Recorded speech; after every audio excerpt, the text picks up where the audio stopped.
I'm fair, but I'm firm. Touch him up.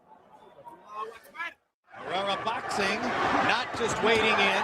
Gets to the body, wobbles nails with a left hook upstairs. Barrera is not looking in. Big left hand by Barrera. Round one is all Barrera. Barrera fighting an intelligent, measured fighter against an awkward fighter. Briefly dazed him early in the round, later came on to land. To give advice, you got to work on his eye. Excellent right hand body shot.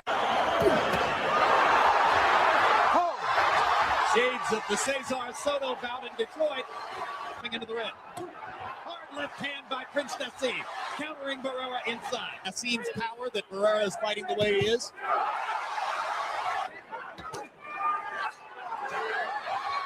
This fight is to move to the left, stay away from that left hand. Big left hand by Barrera inside. Every round, Barrera should send him to the corner or to connect with a left jab. As with a quick combination there.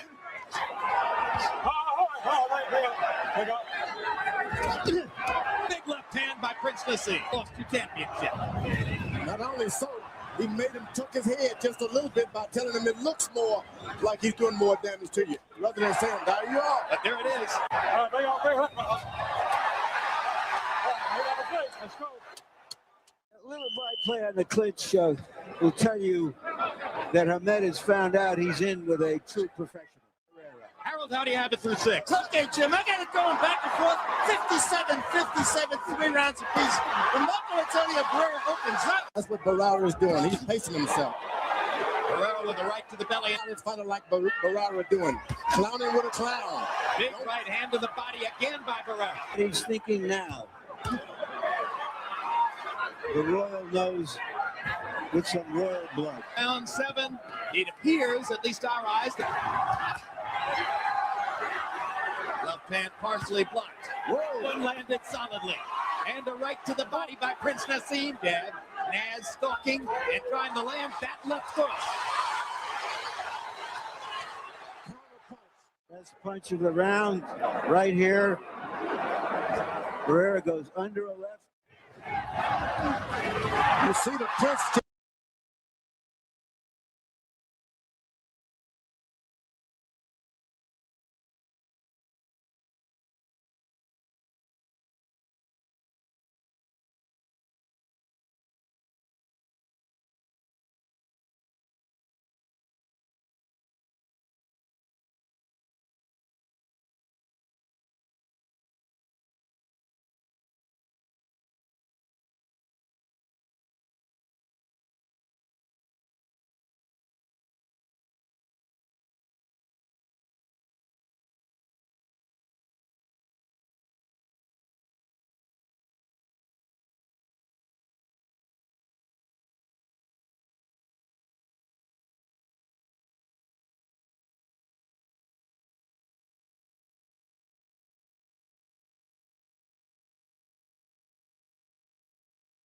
This will not finish up with a shot. 1, 2. Fat chance. Big left hook by Barrera. One problem with Hamed. He throws that big left hand. When he misses, he is off balance. Off the floor. He's thrown the left hand, but he hasn't thrown anything with it. To get it done here. There's a big left hand. Barrera covering up. Barrera's playing possum. There's a hard right hand by Naseem. And Barrera comes back with 2 left hand shots. Hard right hand by Barrera. As his aggression to turn it against him. Nance will not come back with any shot. Seated and quiet. The improvisational style that the Prince has developed since he was a boy is being exposed. He's not taking that advice. He's going for it. He's been on the wrong side of at least one decision here in Las Vegas. He doesn't want it to happen again. He's been trying to figure that out all night. I think Barrera has already shown with his chin, one left hand won't do it. That's true. Too much chin. Barrera pounds Naseem.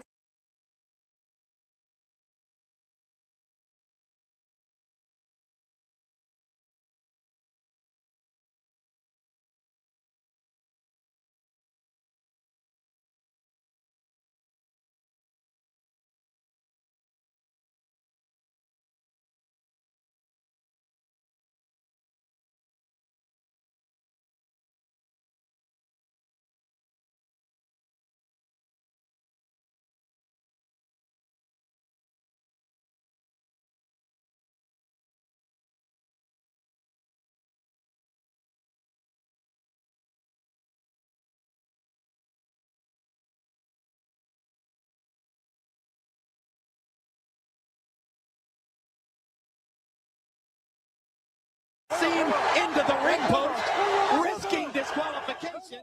Wants to touch gloves. Barrera didn't want to touch any gloves. Big left hook by Barrera. And every writer would listen before the fight that if he loses, it's because it has been written by a lie. His moment of truth has turned into an hour of torture.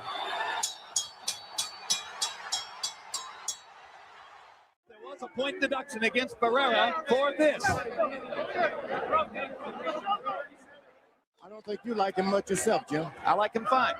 I think I have no problem with that. You've said some things I don't think you like the guy. You should be careful yourself. Marco Antonio Barrera.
Thank you, HLD. Holy shit, I didn't know I was muted. That's annoying. Okay. Jump on HLD if you want to. I mean, feel free to watch, of course. All right.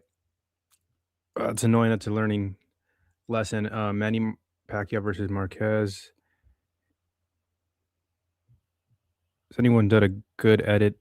Here, we'll pull this up. Not the 50-second piece. Let's go.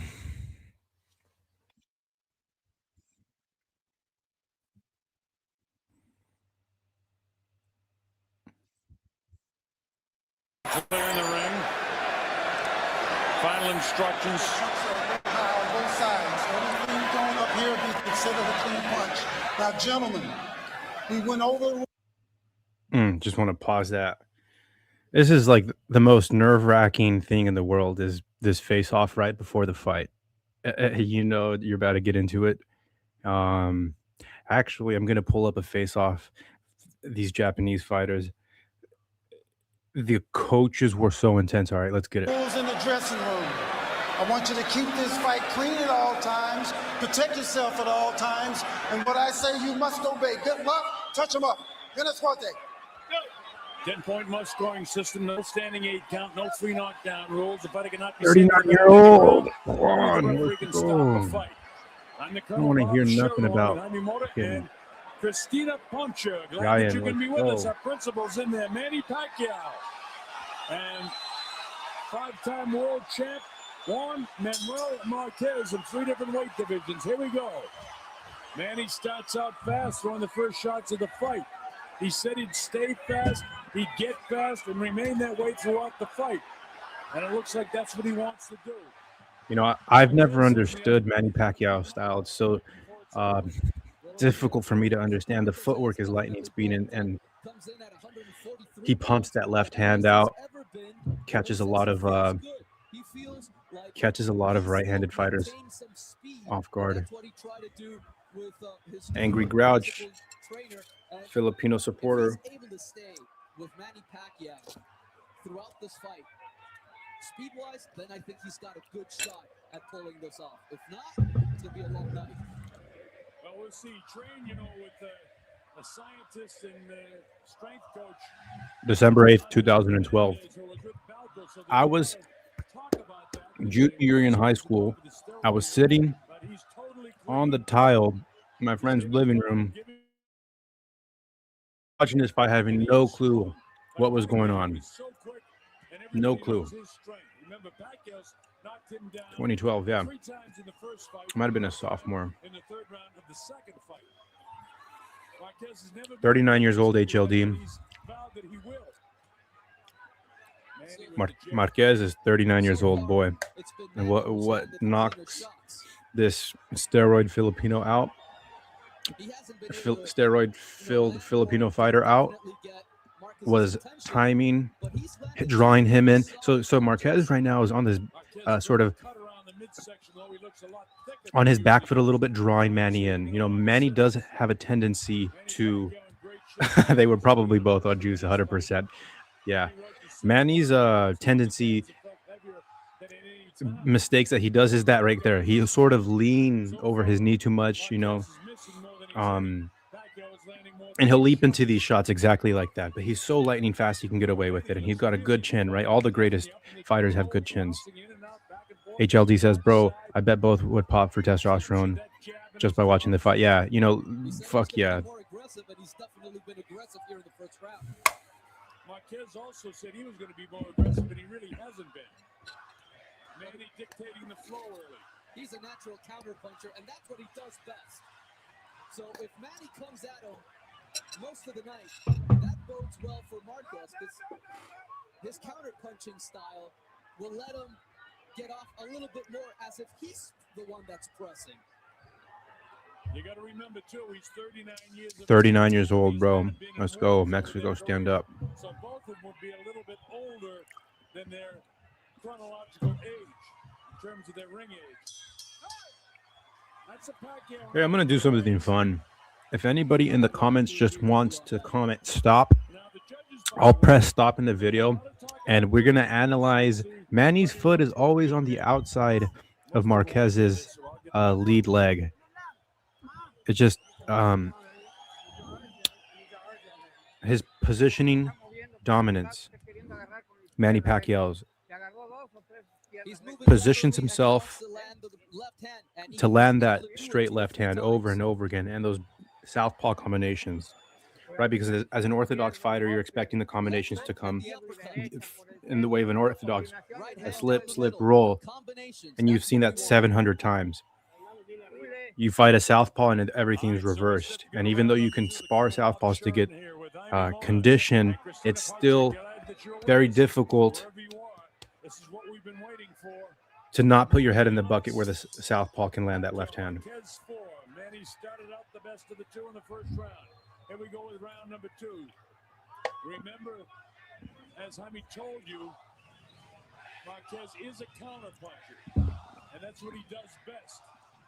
They say Marquez is a counterpuncher, and that's what he does best. A lot of judges don't give him the full credit that he should. Counterpunchers don't get as much credit pause. More aggressive. And that's been the only difference in all three of these. Okay, we can take a look at their feet right here. Fights besides the knockdowns. Right here. You see, this little difference makes everything in a big fight. That foot right there being on the outside, not on the inside right here, because that left hand can land. Aggressiveness, one of the criteria when you judge a fight. And ring generalship. It seems like Manny's controlling the ring generalship. When they engage, he engages. It's just always on the outside. Has got to get off first a few times here now. And that nice jab. It looks like he has a longer jab, but he doesn't. The jabs are, or their arms are both 67 inches. Their wingspan, I should say. Let's see if he's able to do what Nacho Berenstein told him. Nacho Berenstein. Right uppercut. Well, Manny can be hit by the uppercut. Okay. Perfect example. This happens all the time in Orthodox versus Southpaw matchups. How these feet get caught up here. But Manny delivers an uppercut and then a left hook They're of his both own. fighting for foot positioning here. In his case, it's a left power shot because he's a southpaw fighter. Straight left Oh, that's down the middle, the way you fight. this is what I'm looking at right here. Squaring up though, so not too good. There's a left hook and then back upstairs by Marquez. They're into it now. But so far, it's been Manny, the one that's been taking the lead here in the first and second round. And he looks much quicker than Marquez so far. Much quicker. Another good left hand by Manny getting through. So far, Marquez hasn't done much. He was tagged pretty good by that shot by Manny Pacquiao. And one of those left hands, you know, in the first and second fight were the ones that sent him to the canvas. I know it's early, but I got to tell you something. I don't think the weight suits Marquez. I really don't. He doesn't look really crisp to me. I know he's in great shape, but I also know he's 39. Well, one of the things we knew, he was not going to get. Where were you guys when you watched this? Pop smoke? And, you know, Pop a lot of smoke? a year older, that definitely doesn't I was at my friend's place watching the fight. I had no clue about this fight, anything in boxing, but I do remember getting off of that cold tile when he knocked him out. And I thought it was just like, I thought Manny was just like your normal average boxer until I get into boxing and realize the significance of this knockout. The left hook and right uppercut. Reaching that time was Juan Manuel. Manny very quick on his feet, gets out of the way when this guy assaults. Oh, that's nasty. Gets up first again and first again does Manny Pacquiao.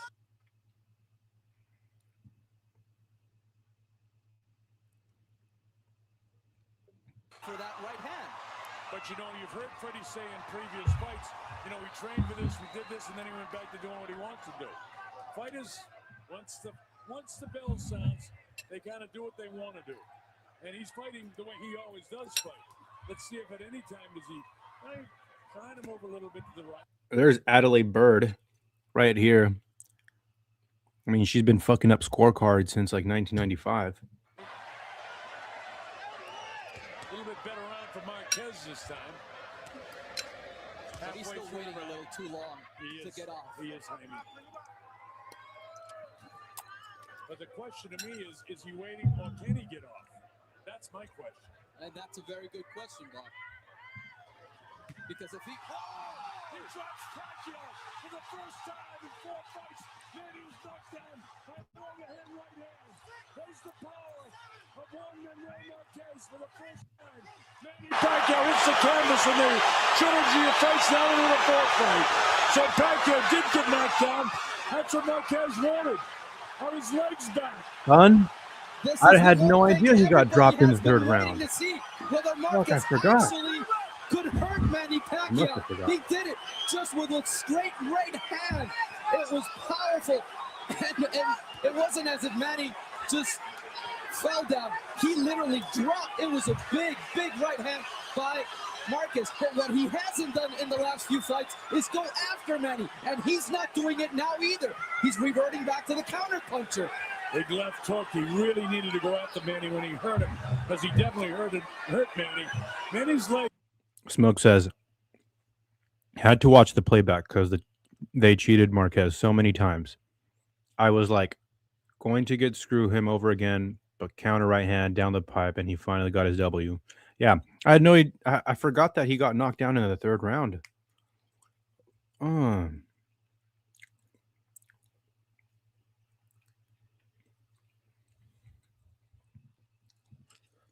I'm sort of understanding how he did it, right? He's inching backwards, fighting with Manny. when he needs to, but he's trying to counterpunch.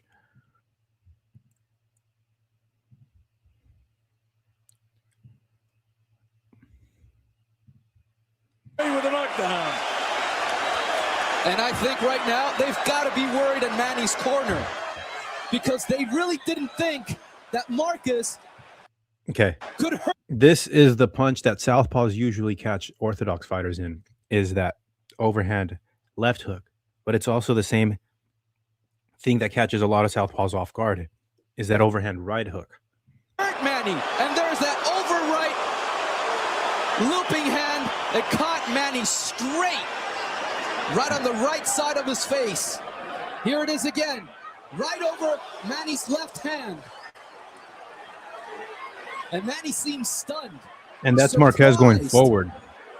Oh, he had everything going with that, didn't he? And you know what?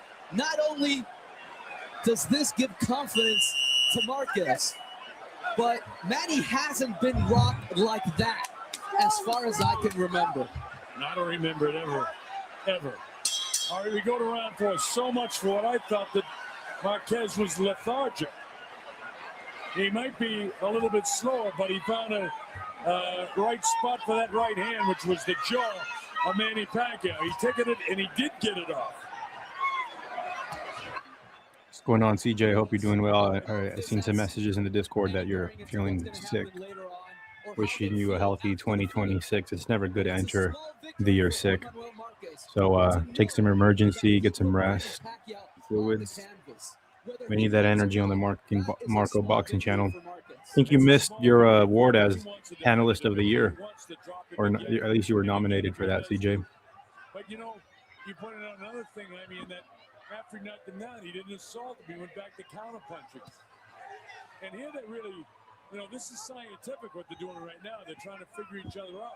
Manny doesn't want to walk into that right hand, and you had just mentioned that he's not really able to avoid that big right hand. These are knockouts between rounds 3 and 6 for both fighters. 17 for Pacquiao, and Marquez has 10. Well, this also may make Manny be a little bit more cautious and not as aggressive as he wanted to be, because now that he's tasted. Okay, Marquez felt like he had been cheated by the judges in 2004, 2008, 2011. Those were the 3 fights they had fought. Marquez has his never die. What's up, Alberto? He might stay on the outside a little bit more. I took in the first couple of rounds of being Alberto, we're going to be covering some of HLD. that he definitely is at a power. There's no question about that. Breakdown of boss. Antella's against Jumper Funtra. Mick, I need you to jump on. I need you to jump on. I'm going to cover Nate Diaz versus Conor McGregor. So I want to hear you weep. I want to hear you weep, my boy.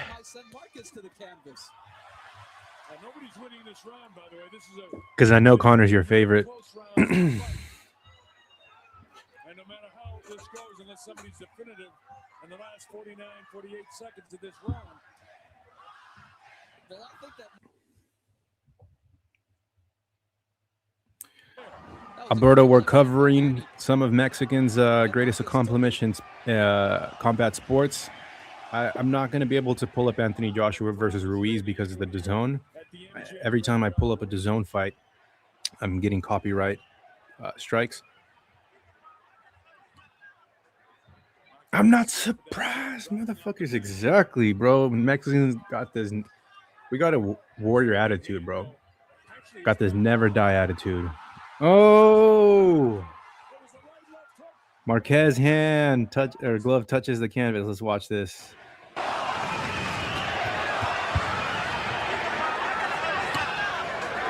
Marquez stiff with that jab, driving off the back foot. That's the right hand go. Actually, his punch. The same punch that caught. But it was enough to get him off balance. So down goes Marquez. They didn't sit him down like fucking it sat down Manny, though. What's up? You got this never die attitude, bro. He's gonna. So that negates what he did in a much more impressive way. How did you guys have the fight scored leading into the sixth? That straight left hand by Jesus Christ, these combinations are. Look at Marquez battle back. Holy shit! You know what? They said That's a 39-year-old, everybody. That's a 39-year-old Marquez. Juan Manuel Márquez. Never die. You know, this is inspiring in so many ways. You know, age is just a number, and being cheated 3 times in the sport of boxing is fucked. But having this Mexican never die attitude is what we're all about. Now, I'm going to cover a part 2 of when Mexicans shock the world. I'll probably do a series where Even though it was straight right hand by Pacquiao. Marquez able to grab Barrera. Here's Pacquiao trying to drop him again. this might be the round of the year. Like, fucking A. Well, what? The referee wants to stop. He wants to jump in there and stop the fight. Are you kidding me?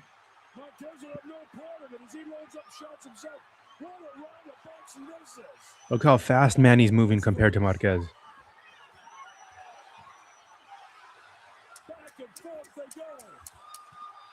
Manny landing most of the shots. How about that round of boxing? Here comes the bell. It's all over in the 5th round. Whoa, whoa, whoa. It's all busted up. Marquez is busted on the bridge of his nose, and I think over the left eye as well.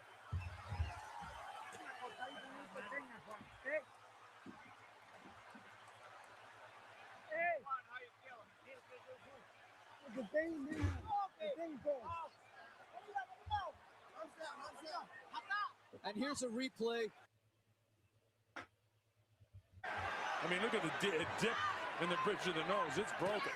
All right, we're about a minute away before What makes fighters one of the biggest upsets in boxing history, or KOs, not upsets. We'll have to check the odds. You've got to be. They're definitely beating the guy 3 times and then getting knocked down the 4th fight is a major upset. Although Marquez thought he was cheated for those 3 fights. Imagine having a rivalry with someone fighting them in 2004, 2008, and 2011. That's his power shot again. That was the left hand that dropped Marquez in the 5th round, the last round. And all that punishment that Marquez took in the last round definitely took something out of Marquez, because he's not moving like he was in the previous 2 or 3 rounds. If you're a Manny Pacquiao fan, I'd advise to look away in 30 seconds. That's an indication that the legs could be a little weak, and they've got to be. Goes to the right hand lead. And he skips past him. Manny's got plenty of legs. It doesn't seem like Marquez has his. Well, but look at the difference in the size of the legs when we have a wider shot. You see that Pacquiao's got huge calves and very narrow the calves. If you're Mexican, stand up right now. And they are back into a war again to end the 6th round. Manny went down. He hit him with a body shot. I don't know if he can get up from this. Straight on the chin. He got him in the chin. He's knocked out. Juan Manuel Márquez has done it. Here we go. What the fuck is good? Straight right hand right in the bottom. What the fuck is good? Whoa. Straight right hand. Come on. Manny coming Son, I've been setting you up all night. Marquez had his body half twisted, and Manny come right on the chin. Boom. Oh. Perfect position was Marquez to land that shot. Almost campeón. Manny knocked out cold. His eyes are shut right there. I saw a little punch with the left hand that I thought went to the body at the end, but it was already over. This is the official announcement.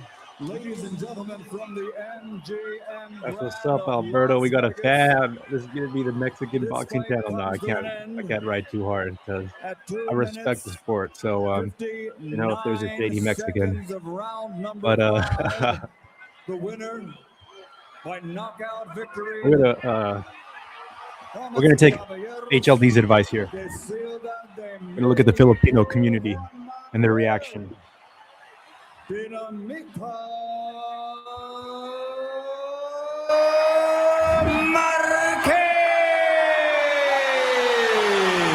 just to make it clear, it was actually the 6th round, at the end of the 6th round.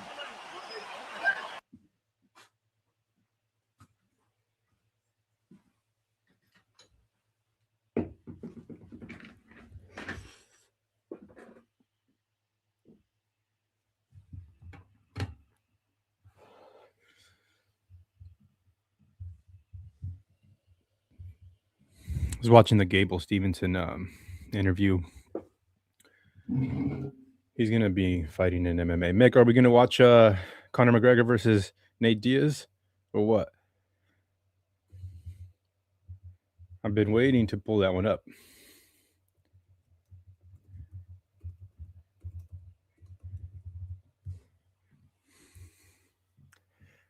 College football.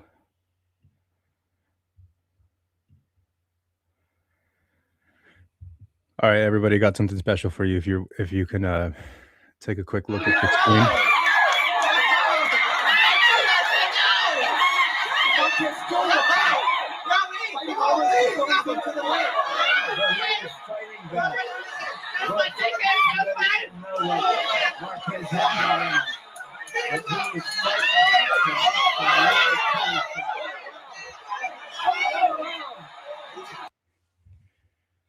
All right.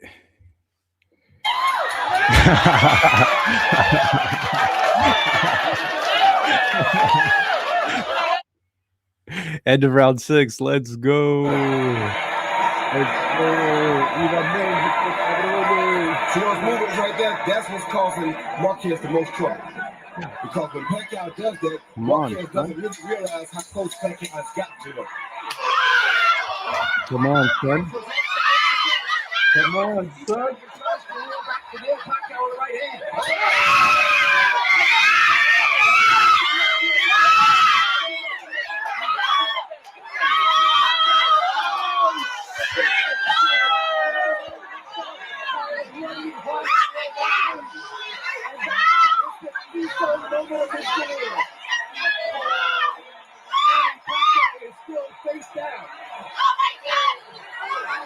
He's dead.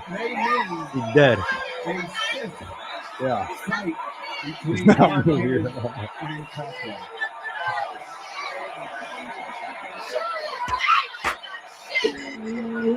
was me when. Oh, I mean, Canelo didn't get knocked out. Screaming out of both nostrils and his mouth. Wow. With his legs wobbly from hard left-hand shots from Manny Pacquiao, he scores a colossal right hand to knock Pacquiao cold. And we have to ask, will Manny Pacquiao He died. ever be seen in the ring again? Correct. Those are your two possibilities, a fit fight or a retirement. Roy Jones Jr. was hating on Marquez. What? Stunning knockout performance by Marquez.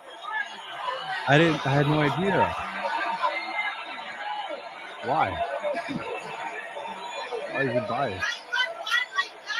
Did he think that they were on steroids? Both of them were on steroids? So the tsunami that hit the Philippines is replicated here by the tsunami of Juan Manuel Márquez's right hand. This was in the last. I can't imagine how that feels. I mean, Canelo didn't get knocked out against Crawford, but I definitely left the watch party faster than shit. I left the watch party faster than a Mayweather jab. I was out of there. What was it like? I thought it was gonna be a draw. I was like 117, 115 or whatever. Out of there, son. I fucking walked in there talking shit to everybody. I'm like, Canelo's about to knock Crawford out. But anyways, at least he didn't get knocked out. They thought he died. I mean, that's a savage KO. Jackie also has Teofimo beating Shakur. She also had Yard beating Benavidez. I think she had She picks underdogs, which I always roll with the underdogs. Excuse me. No, I think it's not smart to bet straight up. People like straight up if you're picking the underdog, because a lot of the time, it's like an emotional.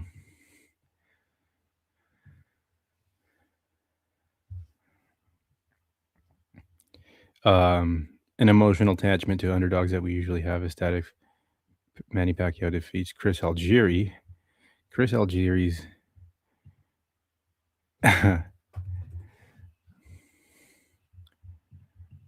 I see something. Well, I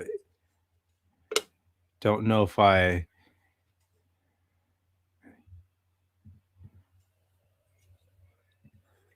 Marquez the most trouble. Because when Pacquiao does that, Marquez doesn't really realize how close Pacquiao got to him.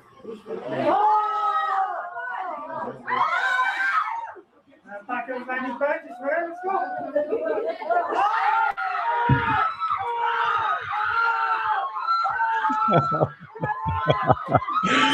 Viva México, cabrón.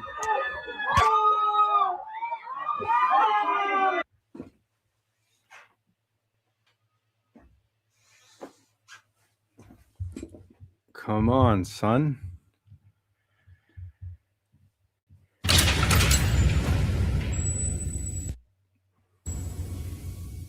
So, like perfect examples, Juan Manuel Márquez versus Pacquiao. 100%. They have 3 insane fights that are very close. Marquez lands one bomb and starches Pacquiao. This one error. He got a little overconfident, a little too greatest counterpuncher of his era. And power. Yeah, and with power, with the straight ahead power from the shoulder. Yeah. Marquez was a gifted fighter. Very gifted. But just like that one moment, like if that had happened in the first fight, we would look at the whole thing very differently. 100%. Yeah. Yeah. There's just like the margins, as you were saying, are so small for victory that when you see like a spectacular result, you do automatically assume, oh, that person's just that much better. But sometimes it's just one error. It's one a moment in mistake. time. Right. If it's a knockout, now if somebody gets knocked down 6 times, then you're talking about something different. Right. But one knockdown that leads to a 10 count, that was a momentary mistake. Right. And that's, again, that goes to the fine margins of competition. You can't make the one mistake. Right. And then, it's also how do you bounce back from that? Like some people, the one moment, even if just a knockdown, they don't have the capacity to correct and stay safe and then regroup. Like they get shook. And then now they're fighting from this position, this defensive position where is exposed the difficulties that Pacquiao could have against a great counterpuncher. And now we get ready for Mayweather-Pacquiao. Right. And Mayweather just did such a smart thing, but also a devious thing. Waiting until Pacquiao was older, waiting until he slowed down, and then devious is not illegal in boxing. It's encouraged. Yeah. In any entrepreneurial sport, devious is not illegal. No. Devious can be an asset. That's how you retire with a 50-0 I give record. Floyd credit for brilliance. Okay. Oh, yeah. Floyd wasn't just a smart fighter. Floyd was a brilliant fighter. He was on his own level. And so much so. Jim Lampley. What do you guys think about Jim Lampley? In any matchup between the great counterpuncher and the great attacker, that the counterpuncher has the advantage. He's got more options. He's got more ways of winning. The counterpuncher and the great attacker, that the counter. I don't necessarily agree with that. A great attacker versus great counterpuncher, because that's what we're going to have. Teofimo versus Shakur. A great attacker. Teofimo is a good attacker. He creates offense.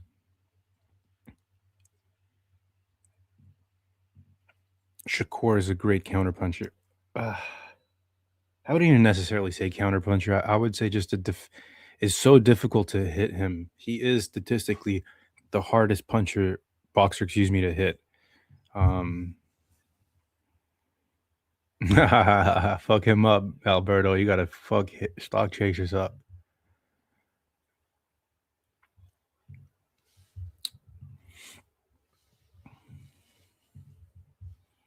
Pound, pound, pound. Shit, I need a I need to get the soundboard hooked up.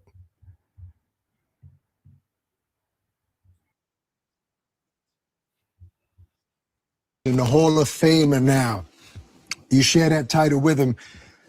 46 years old. If anybody can be this age and upset, you know, a guy like Barrios, a younger guy, is it Manny? Could it be Manny? It's definitely Manny, and the reason being is because Manny is never stationary. Right. Manny is always on the move. You understand me? What has happened in boxing is a lot of people have lost the art of footwork. Right. You understand me? Not many people have footwork. So if you see a guy go out and box like you'll never see in today's time too often, a guy go out and box like Sugar Ray Leonard boxed Marvin Hagler. Right. He moved around. He fought when it was time. He moved when it was time.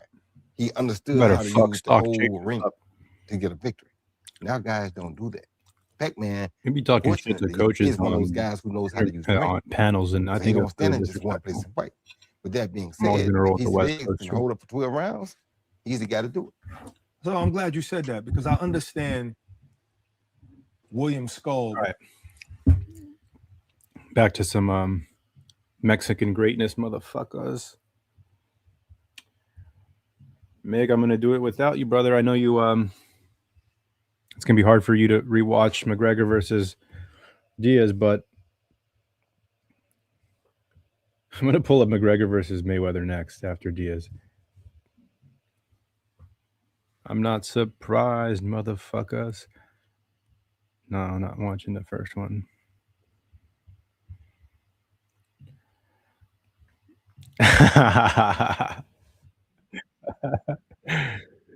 Yeah, we're talking about the nights they won, you know, where we feel good about these wins.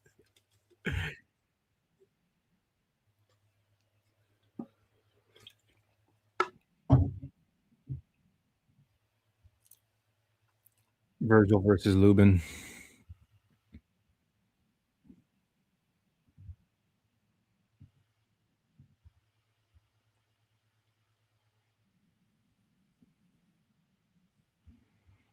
Ahí está. Right here, it picks up his neck just enough to slide this arm through. He's going to thread that arm through and sink in the choke. I mean, it's kind of obvious, right? Like you punch the head, he turns away, and he slithers.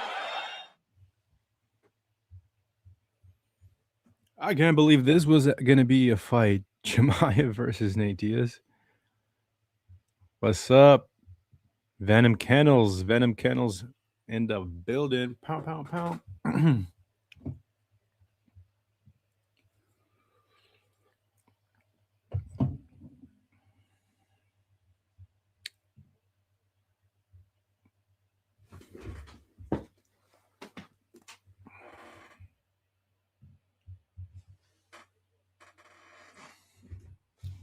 Oh, no. They zapped me.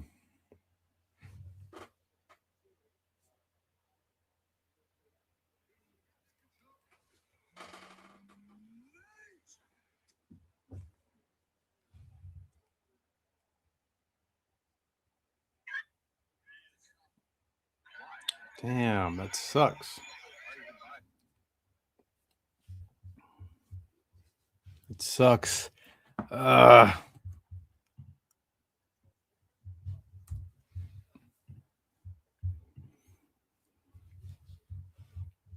Intermission, no worries. Okay. Wow.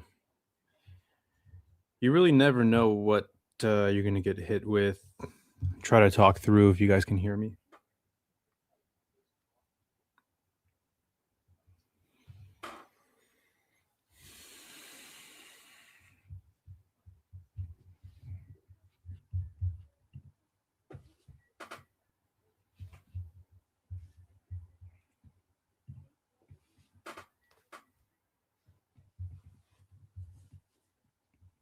Damn.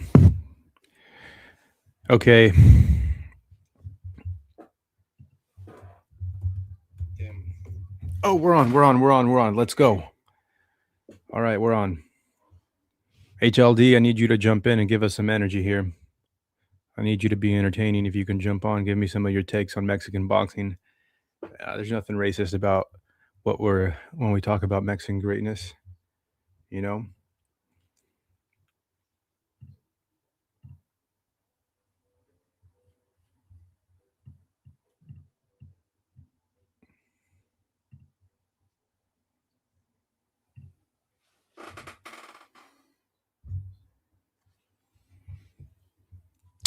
All right, I'm going to drop the link in the chat here.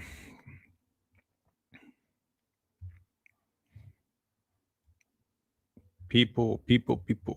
What do we think about Mexican boxing? Oh, that sucks. I always have such good views. And then I get stricken down. Okay.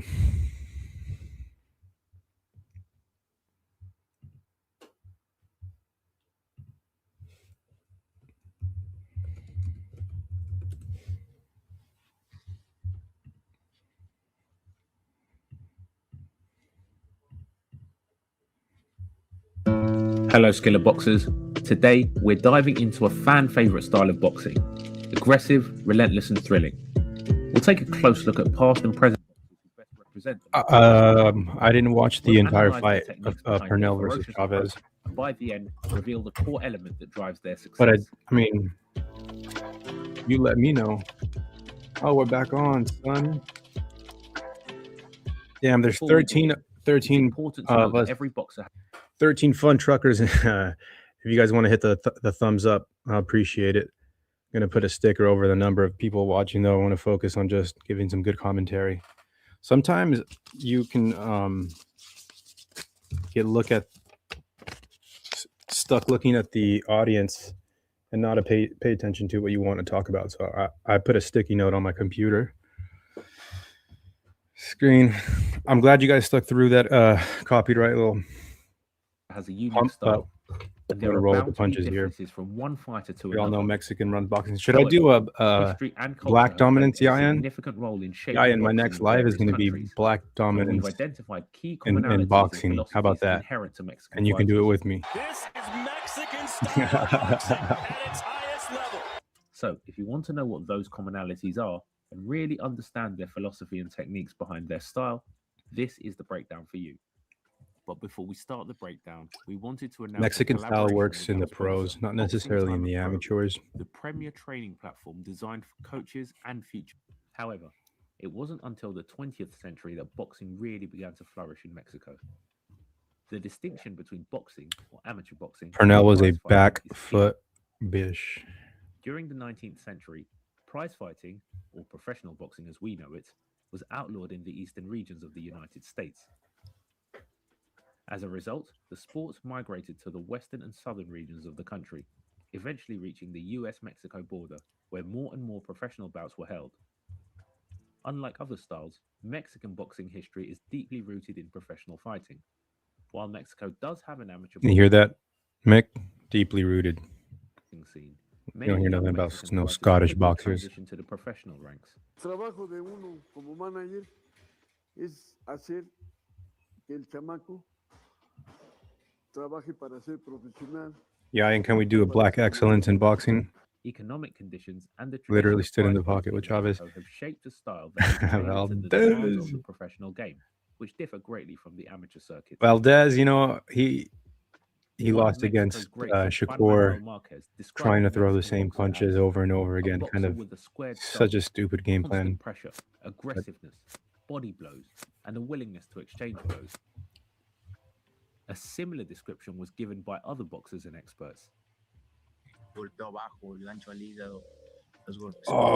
that body shot is brutal.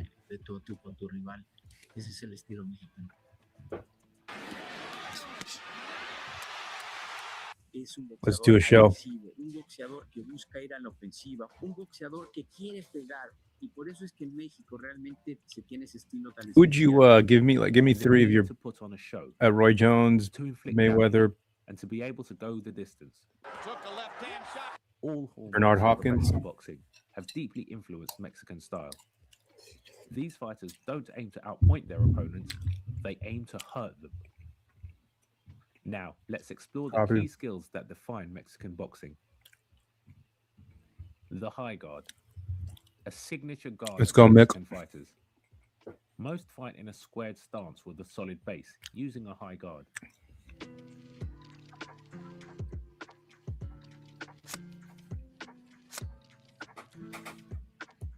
Chin down, eyes up. Unlike other styles that prioritize footwork, The way that I was taught was sort of to look through your the bridge of your eyebrows, so your chin is tucked right, and you want to be looking at your opponent through the bridge of your eyebrows. You also want to line your opponent up. While this stance can make What's going on, Mick? Mixter? larger targets, it has its advantages. You'll need to Check start on your please. live again. Oh, it's down again? No, it'll go down. I'll be hidden. Wait, It'll be did I hidden get- because of that strike. well, I can remove it, right? Like there's a thing where you can edit out that time frame. It doesn't get it. You don't get a strike.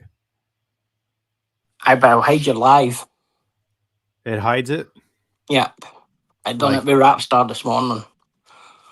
That must be tape. Like, so the UFC had really good AI for checking shit. Obviously, DAZN's now doing it, eh? Oh yeah. But he put on Junto, and it only lasted a round and got zapped. Oh shit. Yeah, I mean,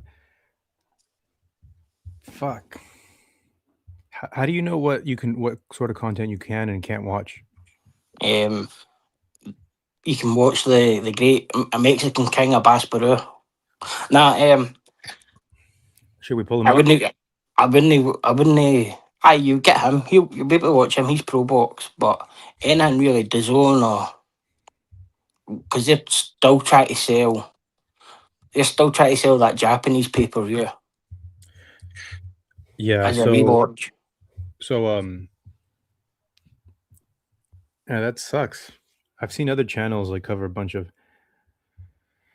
The live is not hidden for just for the moment it was zapped. It does mess with the algorithm though. It won't show that you're live, and it won't pull up in the feed normally until like an hour after.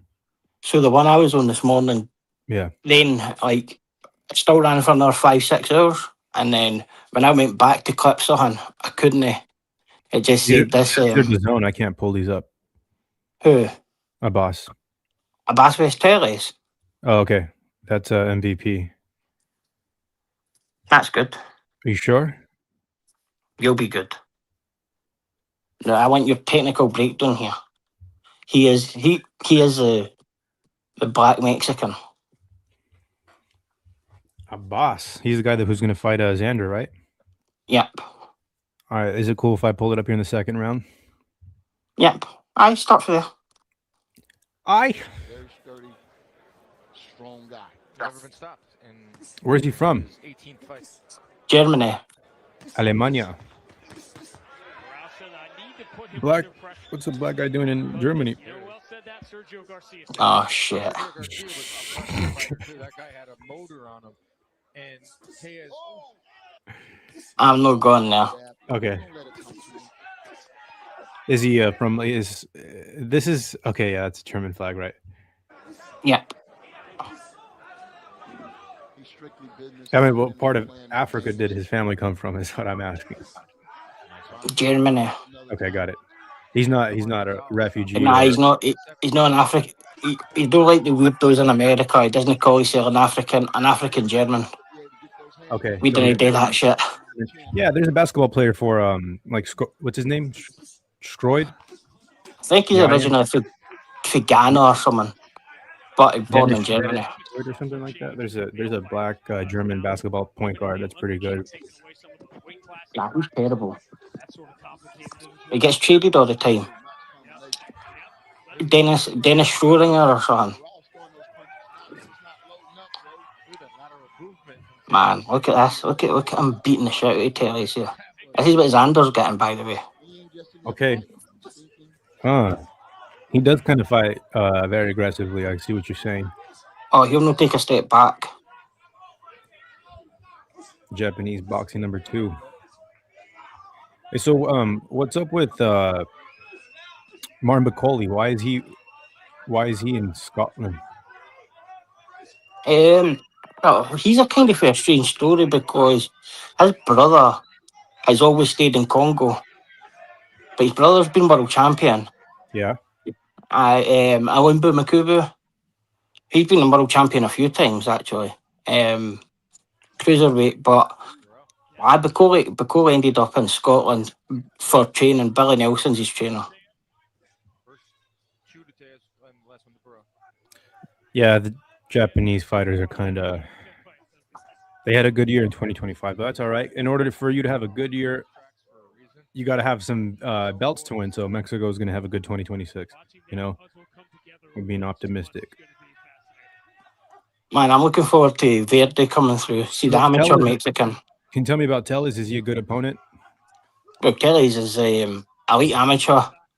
One really bigger, much bigger than Abbas.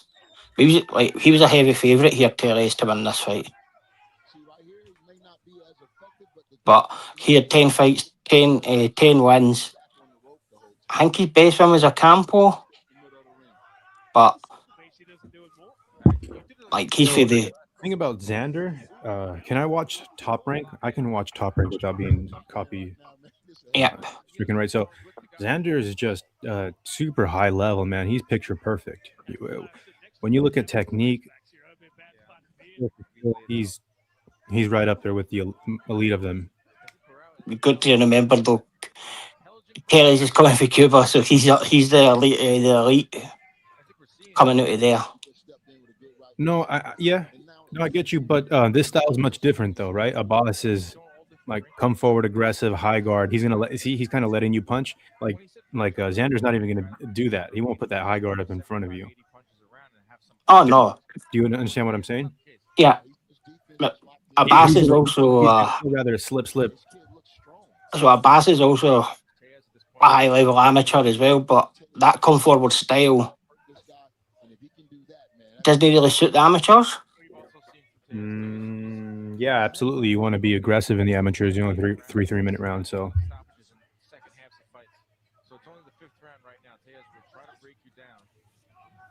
The thing about having a very technical style is that you can get caught in the later rounds, right? When you're pulling up your hand this far instead of this far because your reaction and your movements are big. So a fighter with a professional style, like a Mexican fighter, will slug it out, like Marquez versus Manny Pacquiao.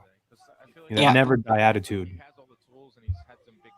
See, the thing I worry about Xander is he's not finished developing yet. I think he's a great fighter, but he'll never keep this pace. Champion. Virgil Ortiz is not even a world champion. Boots is Boots a world champion? Email Linnell made up. Yeah, email. Email Serrano's boot or something.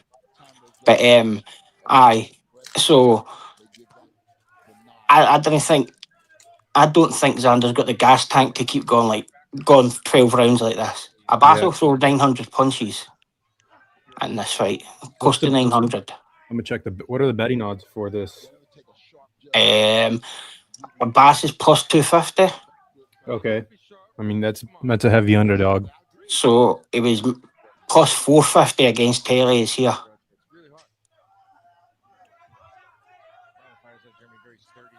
He was plus what, 450 against Tellez? Yeah. Tellez was heavy favourite. Xander's on the crown to come and make the unification with Tellez here. I'm gonna pull up some Xander highlights because it's kind of better than Abbas. I'm not gonna lie. Well, what do you put his highlights on then? The highlights of this fight rather than watch your whole hand. I need to watch the first 3 rounds, right? Because or the 7th round here. So they're betting there. I've watched Xander because of his Top Rank. So he's minus 350 Tellez still. But it'd be good if you watch the first 3 and then see if you jump to the last maybe 1. But this is a whole. Taylor gets this the whole night, every round. Do you think Xander's good? Yeah. Do you think he's gonna beat a boss? No. Wow. You're gonna put some money down? Oh, I've already been betting Trinity BX. He'll not be a Bass. A Bass will beat Boots as well. A boss will beat Boots. 100. Then how come I've never heard of this guy? Do you know how many O's a Bass is taking? A Bass has never fought anybody with a losing record. Okay, we're gonna pull. Should I pull his box rec? He beat two ex-world champions in his first 5 fights. So this is my route into this fight. That a Bass is son like Yo, 12. Yayan, oh shit, a boss is catching this motherfucker now. Yayan Hernandez versus Junto Nakatani. Hernandez was a minus 3,000 or minus 2,500. I think he was like a minus 500. Definitely Inoue was a minus 700 to get the knockout. So it being close, it being a good fight was a win for that Mexican. You know, he was never supposed to make it that close. When you're minus 3,000, but like for the CK, what they would take in bets, they might as well put them. Like, do you know what I mean? The odds weren't really reflective. So yeah, like, I walk away with that as a W. You know, his stock well went up. Man, and Picasso's as well. Picasso's over 25.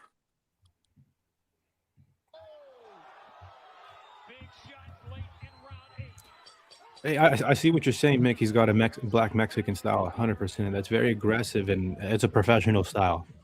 That's a pro style, 100%.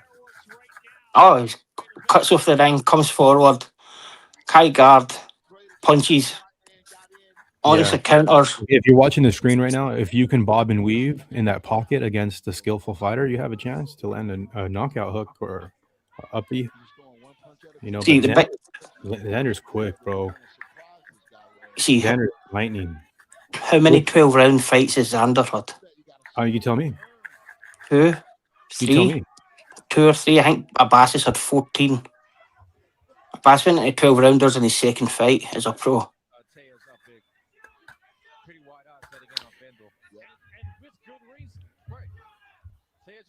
I thought Boots was gonna cherry pick a boss before.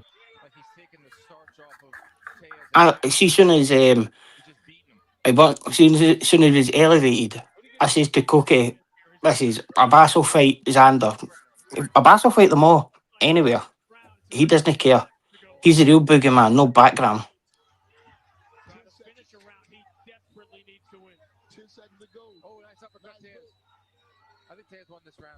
See, look, there's Terry's is gassed already. Well, it's the 10th round or 11th round, excuse me. So the end of the 12th really is impressive for Abbas.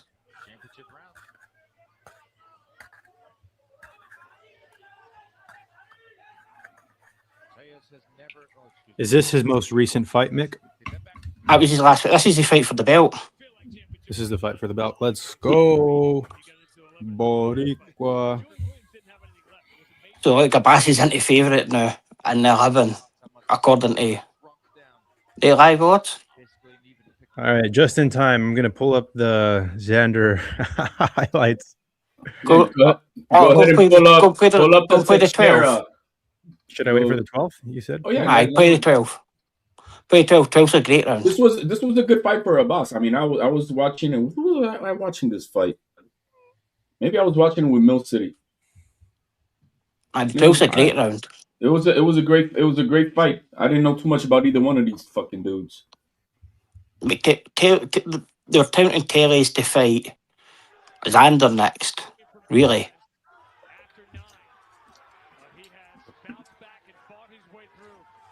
It's hard to pick. It's hard to have your hands up in the 12th round, like let alone fight. Wait to see this. Wait to see this combo coming up then.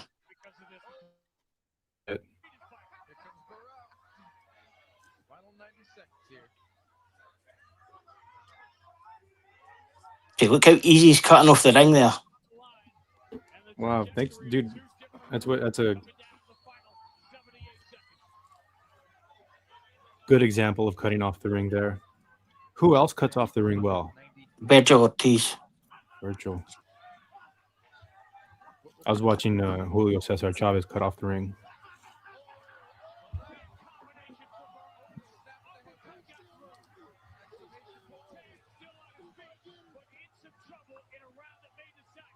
Yeah, punching so hard the wraps are coming off.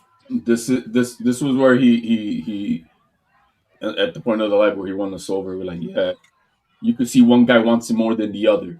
Yeah, absolutely. You know what I mean? And I respect That's what I that from think a boss. Steele Shakur can come down to. Will be sort of like this, you know, who wants to win more. Here comes the icing on the cake, fun truck. Okay, I'm watching. Damn, he got cut right there with a left leg hook. Bro, Xander's gonna piece this kid up, bro. He can. And they say Taylor's is a puncher. No, Taylor's not a puncher. He's Cuban, bro. Dude, I like that the referee didn't stop the fight because he got him. Oh, with the jabby jab. He put him down with the jabby jab. That pressure, suffocating. Put your neck underwater, boy. That's what it was. Dude, I've sparred people like that where they suffocate you. It's just punches and it's hooks coming. You can barely keep your hands up because it's tiring. It's suffocating. Good for him, bro. I really respect the boss for that. I just think he'll really outwork Xander. But if it goes by 6, I think Xander could be in trouble. Xander's gonna fuck him up, bro. He's gonna not only fuck him up, he's gonna stop him. Do you know how confident Abbas is? Abbas has sparred him 90 rounds and then signed to fight him in his first defense in Xander's backyard. That's how confident Abbas is. That's what money does. He could have fought any of them. Could have fought anybody else, bro. One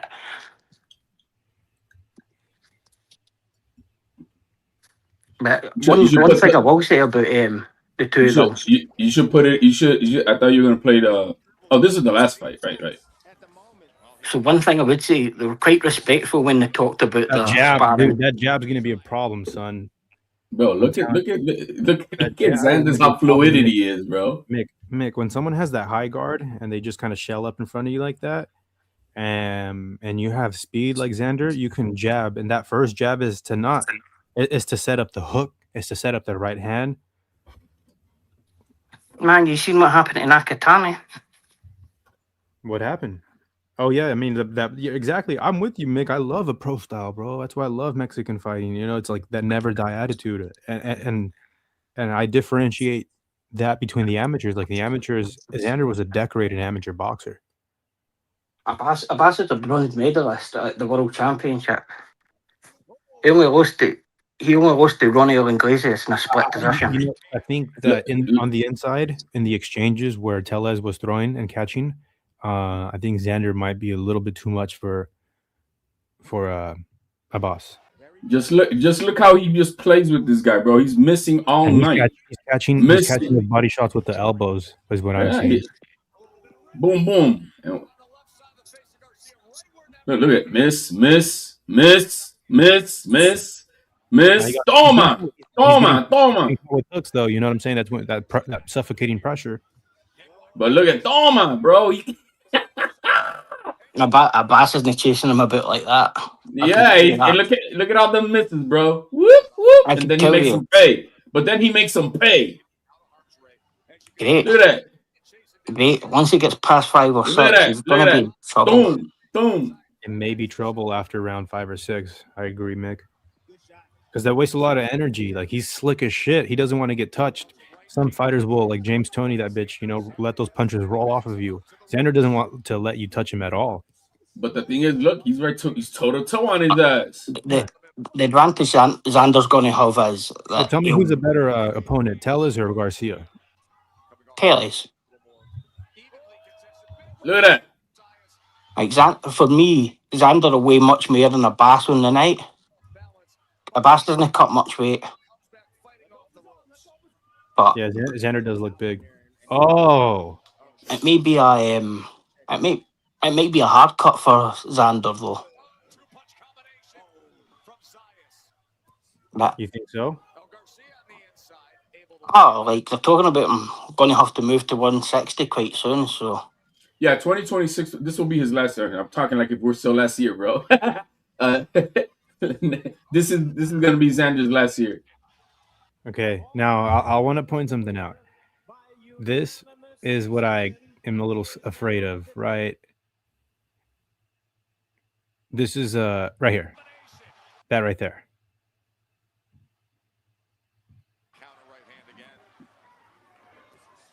The punches, and then he goes to hold it. Like Devin Haney does that too. It's like the 12th round, bro. I mean, we talk about the 12th round. Yeah. After as long we're as not talking around round 3, round 2. I know. We're talking about round 12, man. And do you know what? But look at that. Look at what he just landed on this dude. Do you know how many more punches are Bass through than Garcia? How many? 400. 400 more. How much did he throw in this fight? Let me see. Let's see if I can find the CompuBox on the Zayas. That Arab Italian was a tough slob. Who's the Arab Italian? Garcia CompuBox. I thought you were gonna put it against the only guy who beat Adames, Teixeira, and see what he did to that former champion. Who's this? Xander Zayas. He beat Carlos Adames? No, he beat the only guy who beat Adames. Oh, what's that? What's his name? Teixeira. The champion Teixeira. Garcia threw 603 punches in this fight. That's a lot. It's a ton of punches, and he did have that suffocating hook style. Go and check how much a Bass threw. 330. No. I'm fucking with that. I haven't looked it up, bro. Give me a second. Let me look it up. It's closer to 900. Tellez versus... Man, I can't ever spell his fucking last name, bro. But I just had it in the Baraow, not OU. Barrera. Let's see if it gives me to it. Barrera threw 745 punches. Tellez threw 674. San Juan, Puerto Rico, Xander Zayas. Happened back at the end of April back home in Madrid, Spain. This is now for Jorge his second fight. But right now, what he's trying to do, he's trying to counterpunch the young man. He's waiting on a mistake. He's looking for a mistake from Xander. See that? That's a bit the difference is. Finish that combination, and it's body shot. Well-placed body shot by Xander. Ortega is physically strong. What kind of records have these guys got, Fun Truck? From Xander with the double jab, but then he's got a good frame for that weight class. What kind of records have these guys got? They all have winning records. He doesn't have a fight with losing record guys, bro. None of them.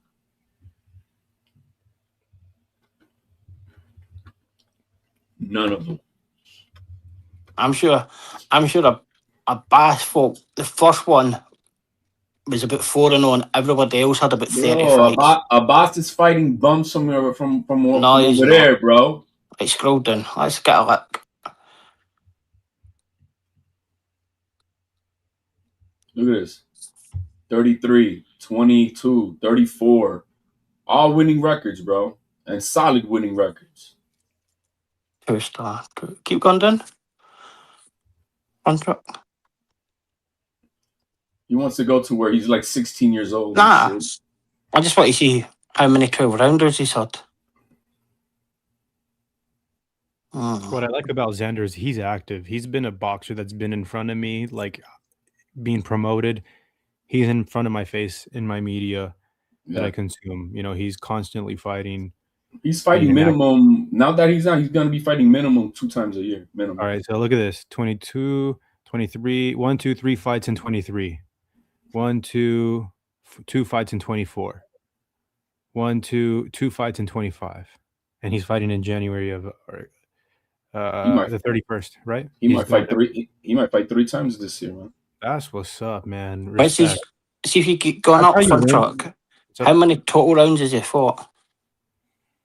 I know he's fought 2 of them, I think. See, no, I tell you there. Yeah. 112. Okay. This is not your average kid, man. This kid has been a pro since he was 16. What's his name? ABASS. Oh, just look it up on his backtrack, his next fighter. And you can see who it's right there already. He's got a loss. He lost 31 years old from Berlin, Germany. Split to Jack Kulke in his 10th fight. Ioannis Tellis is a good 4-star fighter here. No, Tellis was a solid contender, bro. I mean, for the belt. He wasn't expected to win. Let's put it that way. Boss was not expected to win.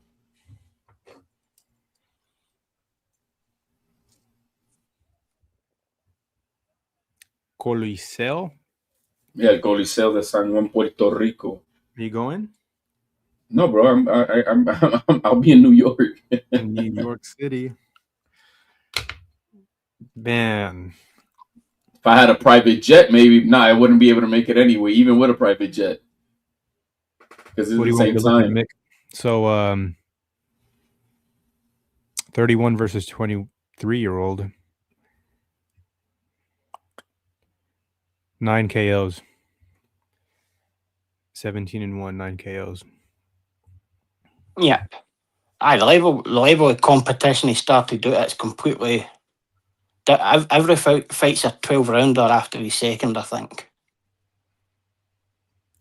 Is Boss headlining cards? Because it looks like...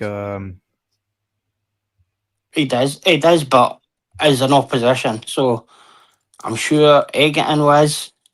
The other 2 were... He's fought in England on English cards. Bolton and... The last time he fought one of your UK guys, bro, he smoked them. Spoomer.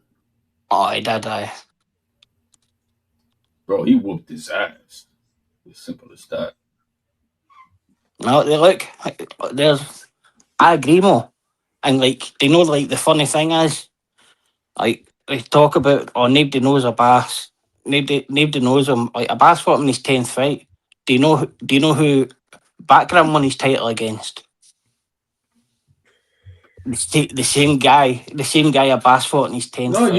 you don't gotta sell me a Boss. No. I mean, I saw. Look, when I watched that one fight, I was pleasantly surprised, and he won me over. Like, all right, this guy comes, and he showed his heart and he showed his resilience that he wanted it more, and I respect him for that. But he's gonna get his ass whooped on the 31st. HLD, that's good. You could be down bad. My man, he's not gonna be Xander. On top of, they got 80 rounds of sparring together too. Yeah, so what I like about that, both of them never came out and said, by the way, I've really got the better of him in sparring, because it must have been close. Hey, you watch that fight that Mo Briggs is saying right there, Mick? He said he should have should have won that Cold K fight. It was a split decision, 7-5. I think a Bass won it, but it was 7-5 in his 10th fight. So it was a close fight. But Kulke had about 40 fights or something. And then Background wins his title for him about 4 years later.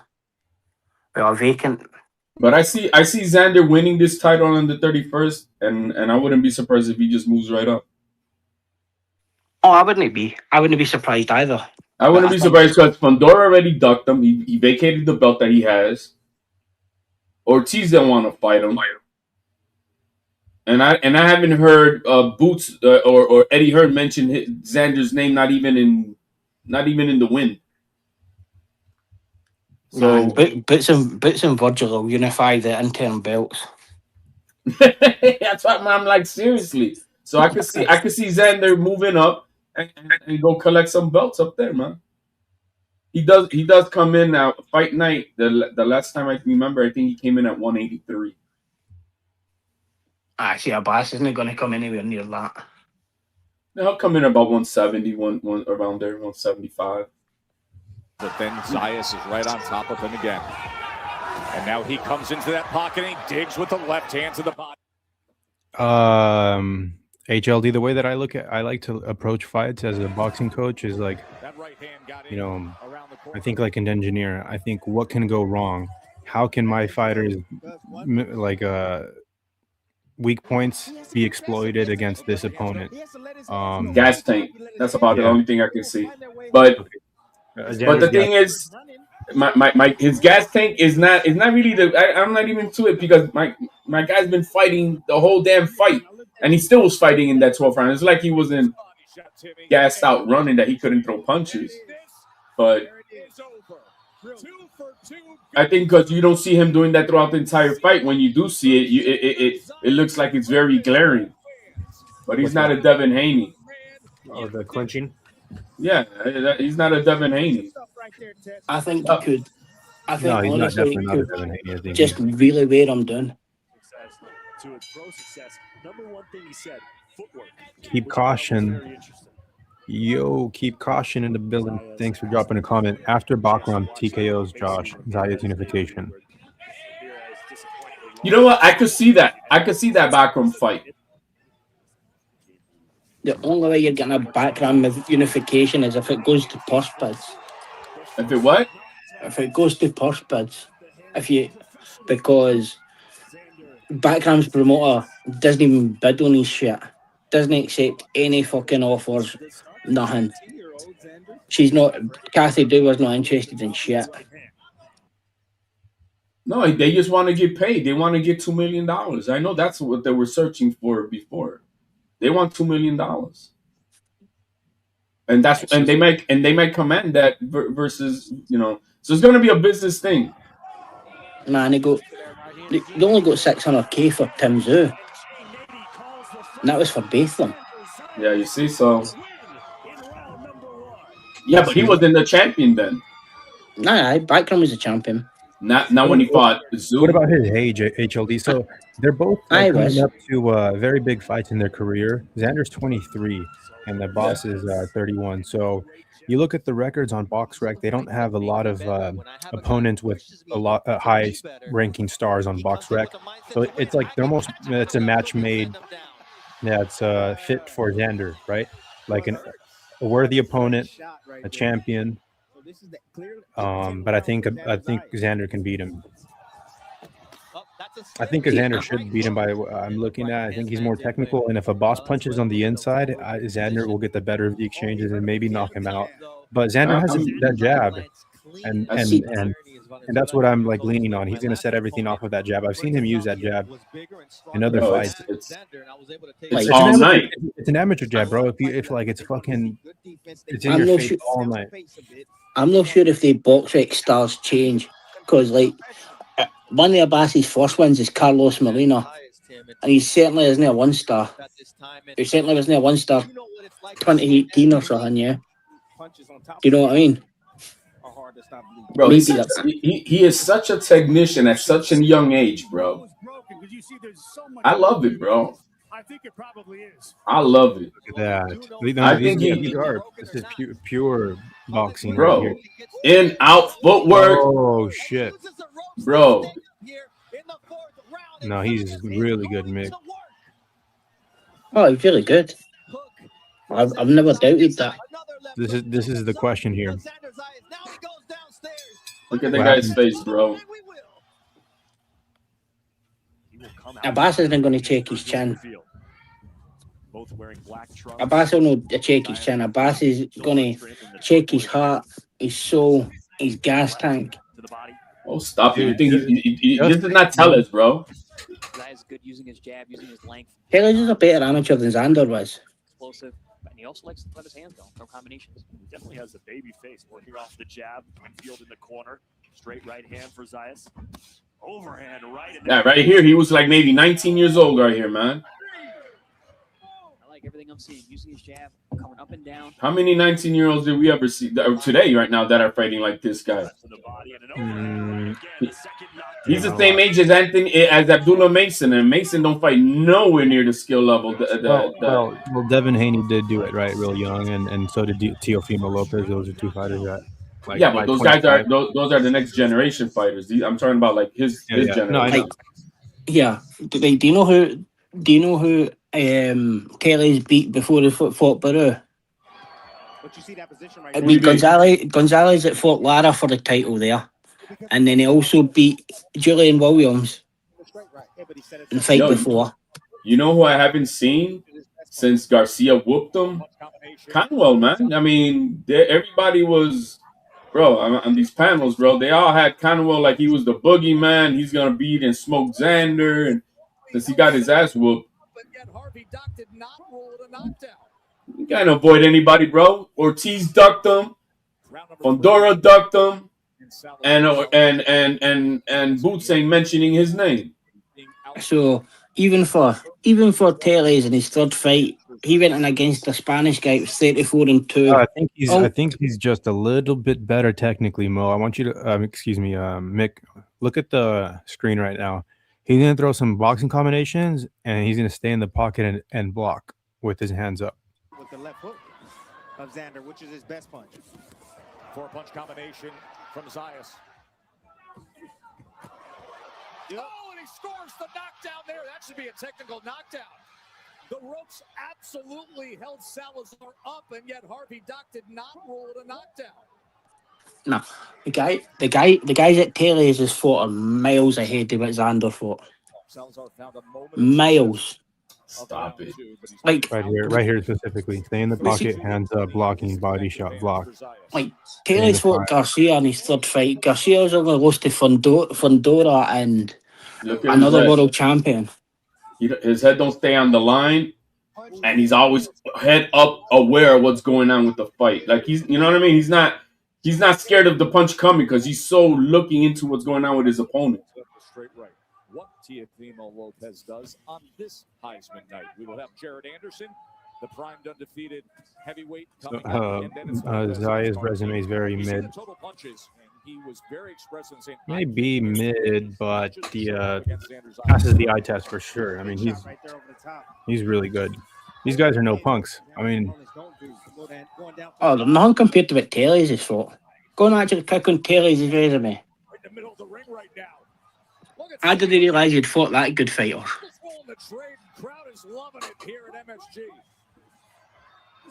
will Zayas be exposed, or will he live up to this hype?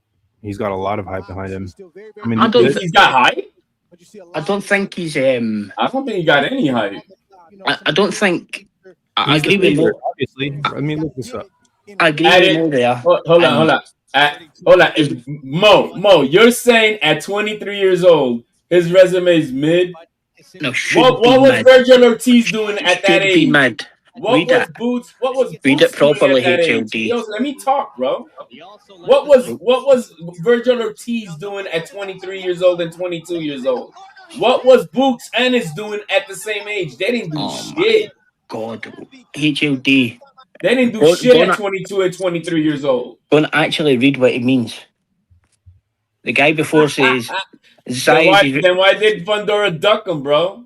Says the guy before says Zaya's resume very mid, and Mo's actually defending him by saying at his age Zaya's resume should be mid.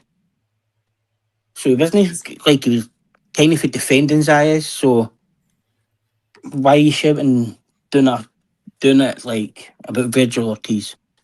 Because Virgil Ortiz is supposed to be the monster of this division, and Boots, and those two guys. Not until they were at least 25, 26 years old is when they fought anybody worthy of a note. So Xander's the minus 325 favorite. You damn right. He's the A side. The champion is the A side. Plus 2. Guess what? The other champion is going to Puerto Rico now too for unification. Who the fuck is Virgil Ortiz? But I definitely. Is this right? Did he want to take? Did he want to take Virgil Ortiz to Puerto Rico? Yeah, he's take the fight, just make it in Puerto Rico. And what happened? They turned it down, dude. Virgil Ortiz manager Rick is a fucking stupid piece bro. of shit. They turned Xander. Look, Turkey when Boots. Remember at 147, Boots. There was an offer from Turkey for Boots to fight Ortiz. Boots turned it down. On that following Saturday, they offered it to Xander. Xander took the fight with it like in a split second, signed it, sent it within a half hour. Yes, and Team Ortiz turned them down. Yeah, fun truck. I would go as far as saying Terry's has got a better record than both fucking Xander and Abbas, and it isn't even close. Man, they moved him quick. Right. This is the part What big money fight did Virgil Ortiz have with Lubin? The fuck you talking about? Yeah, I sometimes just don't understand the boxing politics, right? Top Rank doesn't have a network deal, no money for big money unifications. That's what Keep Caution says. But what unifications is? What belt does Virgil have for any unification? He's a 28-year-old prospect. No, but top Rank have been involved in unifications, though. They have here. They did for Osaki Foster. They did for Inoue. They did for Nakatani. So, like, they're top Rank fighters. They did for Fulton. No, Fulton's not a top Rank fighter, is he? Shit, what was the excuse when Ortiz was getting the biggest payday of his career with the offer from Turkey to fight Xander, and he said no? Or his team said no.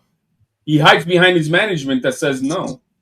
As I said earlier, HLD, Xander's just a prospect. No Xander fucking Virgil. He's just a prospect. So at 28 years old, bro, do that, bro. That's what he's gonna do to. That's what he's gonna do to Abbas. And I like Abbas. I mean, overall, beyond that, from the little bit that I hear him speak, he's a good dude. He's a good person. You know that. No ego, no none of that. He's in the same level as Xander. Like, they're very, very, very respectful and courteous. See, the only thing I fear is, well, when he fought Taylor, he sacked his coach before it and never had like a coach or nothing, and he's done that 2 or 3 times, Abbas. It was in, I want to say, Miami. Who's the big fucking trainers in Miami? Well, his trainer is Centeno, bro. I love Coach Centeno, bro. He's very methodical. He's very precise. He's very astute. He studies. He has game plans, bro. They even practice the corner, like, bell, chair, this, that, bro. They practice everything methodically. You need to. And he does that, bro. He's very underrated. Is he the trainer for Xander? Yeah, he's been the trainer for Xander forever. I mean, Abbas. Abbas sacked his trainer before he fought Teles. He was with a famous trainer in Miami. I can't think his name. From Miami? Well, I'm sure he trains in Miami, but I'm sure he might be. I'm sure he might be fucking Mexican. Why's he got to be a fucking Mexican, bro? Because I'm sure he was a Mexican.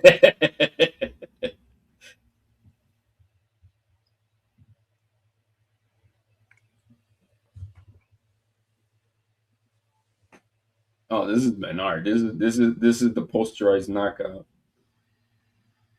Oh.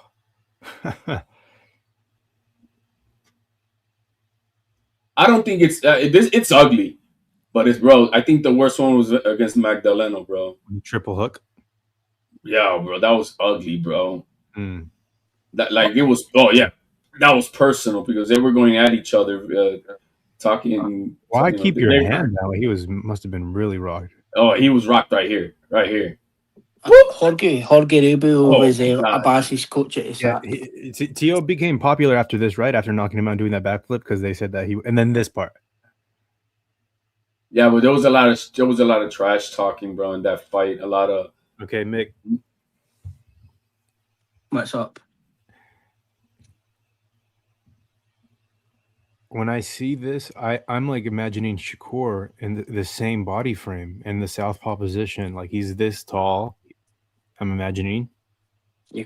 And this long. And his stance is similar. The southpaw. No. He's not as tall. Okay. Well, how about as big and just kind of like the southpaw? He's no 5 year short either, Shakur. He's what? It wasn't a 5 year past his best. You agree with that too? What you think? I'm surprised you agree with that, though, Mick. That you think he's already a little bit past his bust. No, I mean Josh Taylor was 5 years past his best. He had injuries. We know that. Like he regressed after he beat Postal, even though he beat Regis and that. Dude, like, he just gasses so bad. He's still so young here, though. That's the thing. Like Teo's young, and his body is not. I'm not fully grown into it now. I look at him, and I think that he's mature physically. Saw those body shots versus Loma. See, that's called effective body shots. You got the guy on his back foot running. When Haney was landing his body shots, they didn't do shit. That didn't do shit to him. Oh my god, look at that. Like Loma was really impressive for me. Can you imagine Teo does that to Shakur, bro? We get a posterized knockout. Dude, I can't imagine it happening. You know? Man, I can't imagine it happening because the reason why I tell you is because there's a lot of film of Shakur doing, being perfect, right? He tends to lean back. So if Teo can put something together to catch him while he's leaning back, then he can knock him. This is what because we know how that the Philly shell is the bread and butter for Shakur. Yeah, I think he needs to do a little bit of the Canelo in this fight and really beat the shit out of his fucking arms, bro. Oh yeah, right? Like beat the fucking shit out of his arms with the knockout power and make them arms turn into spaghetti. Shoulder, yeah. I'm telling. I think Teo needs to do that. Bang them up, crack that Philly shell. Yeah, you don't want it. Guess what? Because if you look at the Zepeda fight, Zepeda kept on headhunting while he was on the ropes and he was missing. And I'm like, why weren't you? You gotta take what they give you, and that's what Canelo does. Canelo will take what you give him. Oh, you don't want to give me your ribs right now? Okay, I'm going to take your arms. Yeah, I agree.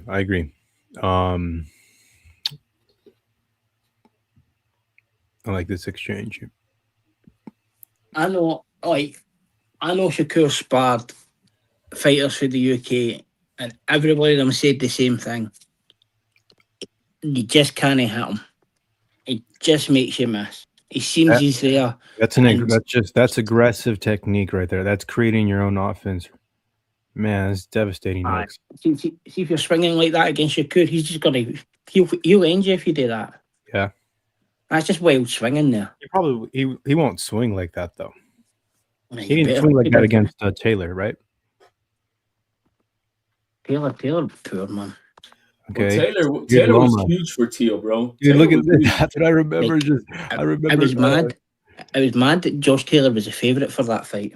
He was, bro. Teo was a massive underdog. Look at that. Come on, boy. Like they thought he was mentally unstable. But I'm gonna tell you. Let me tell you something. Wait. Who looked away first? Vasily. Yo, that was late. That was lasered in. But this right here, a little bit of this has gone away from Teo. Yeah. This. Yep. This. Mm-hmm. Yo se lo dije. Yeah. Oh wow. I know, but also the Teofimo the Merciful needs to go the fuck away, because I really believe he could have stopped Taylor. I really believe he could have stopped Barboza, and it seemed like it was Teofimo the Merciful. Where's this motherfucker that said, "Yeah, I want to fucking rip your head off"? The other thing is though that Shakur's a proper 135er, where that 12th round that he's talking about, that was Teo not only threw the most punches of the entire fight, but landed the most punches of the entire fight in the 12th. But they sometimes say that he gasses out. like, okay. For me, like, Tio won that Loma fight, but Loma definitely beat the shit out of Devin Haney. No, that Devin Haney, I at best I had an 8 for Loma. Like, I've actually been arguing with a guy on Twitter for about 2 years. He was telling me Devin Haney. He was telling me Devin Haney would beat Loma, right? And see, after the fight, the guy actually sent me a tweet and says, "I can't believe I thought he'd beat him." Mick, What? You've been arguing with the guy for 2 years on Twitter since Before, the Devin Haney. before the Devin Haney and Loma fight. 2 years before it. In fact, I'll get the tweet now. Big left hand. I don't think he'll get up from that. That was a huge left hand. This fight's all over. Lopez has knocked him out in the second round with a huge left hook. A left that stutters Sanchez momentarily. Now an uppercut connected by Lopez.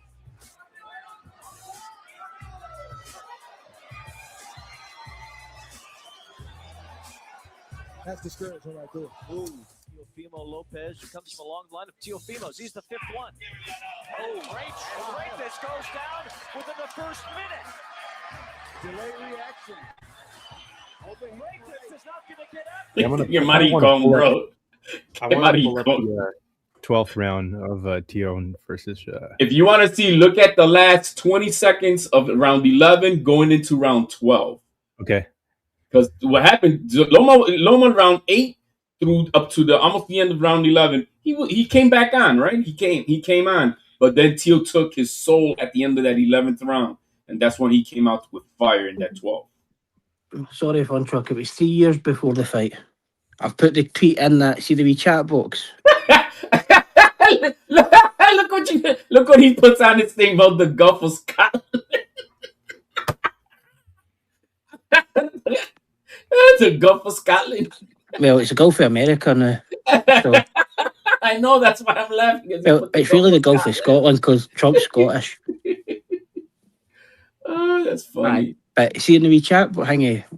Click on that. The guy actually tweeted me the day before the fight after 3 years and said, "Tomorrow is the day," and then says, "Oh shit, I was a bit delusional."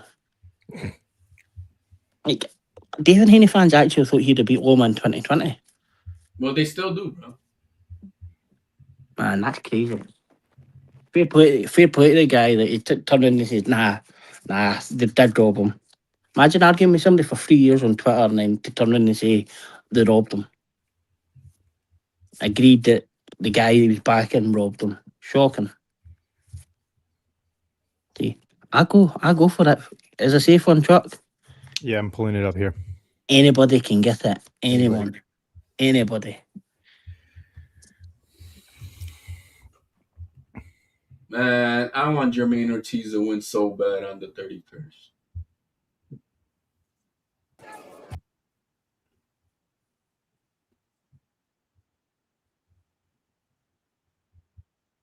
This guy has not learned a damn thing.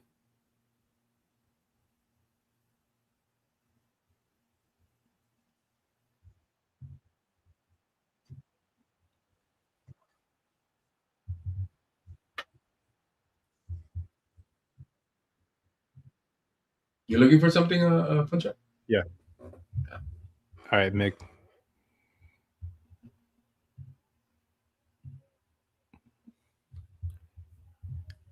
What's this about? That guy tweeted something about fucking Devin Haney in 2020 would beat Loma, right? I actually argued with him for ages and said, "You're delusional." And then he tweeted me saying, "Tomorrow's a day 3 years later." And then had to admit that fucking Loma got robbed. Like, imagine coming back at me 3 years later, the day before the fight. Shit, dude. And then had to say, "Oh, see if you click on that show reply at the bottom, it says, I get robbed." Loma round 11. So that must have been during the fight. Oh, you just pull up the fight. You could just pull up the fight and go right to round 11. It's on Top Rank, so. So for that that must have been during the fight. Surely they can't rob him, and then they fucking did. The time has come. Vasily Lomachenko versus Teofimo Lopez. Lopez from the orthodox position. A little bit reckless, honestly, and you know, he's got a young guy in there with big power. I think can hurt. So he needs to. All right, we'll watch the last 2 rounds. Oh, some good work here on the inside from Lopez. I love that uppercut that Teal throws in between the shots. A little more flat-footed here. Holy shit! I clicked on that guy's Twitter, and he's picking Teo to beat fucking Shakur. User cooked HLD. Nice work there from Teofimo to the body, backing Loma up there. Last round. That's really hard to do. That's a boxing combination that you really don't want to throw. It's hard to 2 do. minutes or so of that round. But look, scorecards could be all over the place at this point, considering. Bullying him in that 12. I have it still close. I still have Lopez ahead. Man, this is awesome. Very, Fuck. Very hard to call a fight and score at the same time. Loma's a really good 12th round fighter too. Bro, Loma is a great pure boxer, man. I'm telling you, they should bring that. They should bring back that. Catching him with that uppercut's impressive. They should definitely bring back that amateur World Series of Boxing or World Boxing Series. Body shot, son. They help Loma and all that easily by doing 6 rounders in the amateurs. Oh, nasty, bro. Dude, and they're landing like really thudding. To still put up a fight where in the last couple rounds Credit to Loma, bro, because he's in great shape. Loma was 31 years old, man. So he was right at the peak of his prime. Oh yeah, it's peaking. Oh, definitely at his peak, but he's about 3 weight divisions too big. Too big. Yeah, too I agree.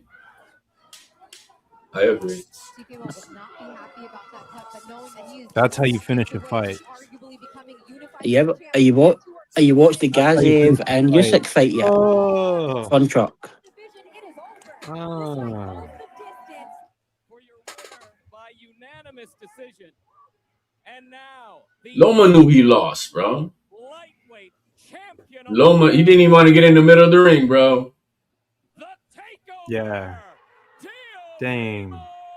Loma's like shrugging his shoulders.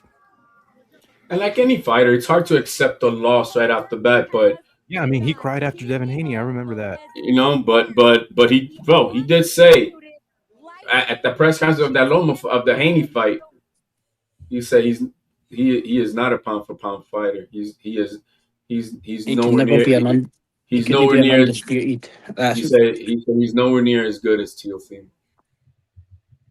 Oh, Loma pound for pound the best fighter I've seen in the 21st century. Nobody can do everything he can do. I'm not saying the best, but as far as owning your skills, like he's mastered his skills, kind of like Bivol is. Like when you see these type, they own their skills. Devin Shakur, for example, when it comes to that defense of his, he's mastered it. He owns it. I give him that. He's not. I don't think he's a complete fighter, but in that aspect, like Loma, his entire style, he's mastered it. It's fluid. Like in wrestling, you call that they got a perfect flow state and to their style, and everything just is smooth. And that's why I like Bivol. I could appreciate Loma, and that's why all these guys were like, hey, you fought Loma. Why? Because they know the Loma's the motherfucker. See, what I like about Bivol was I've never seen anybody that's able to punch like he can, moving back the way. Who, like Bivol? Bivol. Bro, I love it, bro. I think his style is, bro. It's beauty. It's poetry to me. I love it. I just hope his back isn't ruined. Loma's the closest thing we've seen to Duran in the last 50 years. Mo Brain says. Agree. It's there. It's there. It's there. I respect it. You know, when I was coming into the scene, because I left boxing for a minute. It was because Teal got me back into it. But Real talk. Oh, thank you, CJ. Like and subscribe. Thank you so much if you guys are enjoying it. And so when I first saw Loma, everybody talking about Loma, bro, I'm like, bro, this guy's only gotten 9 fights. Why the fuck? Like, what's the hype, bro? Because I didn't, coming in, I'm like 9 fights. Why is this guy fucking? Why do they got him so hyped up? I think Mayweather has James Toney beat in the shoulder roll.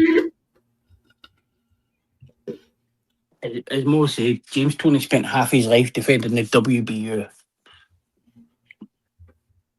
But Loma's just everything he could do, absolute everything.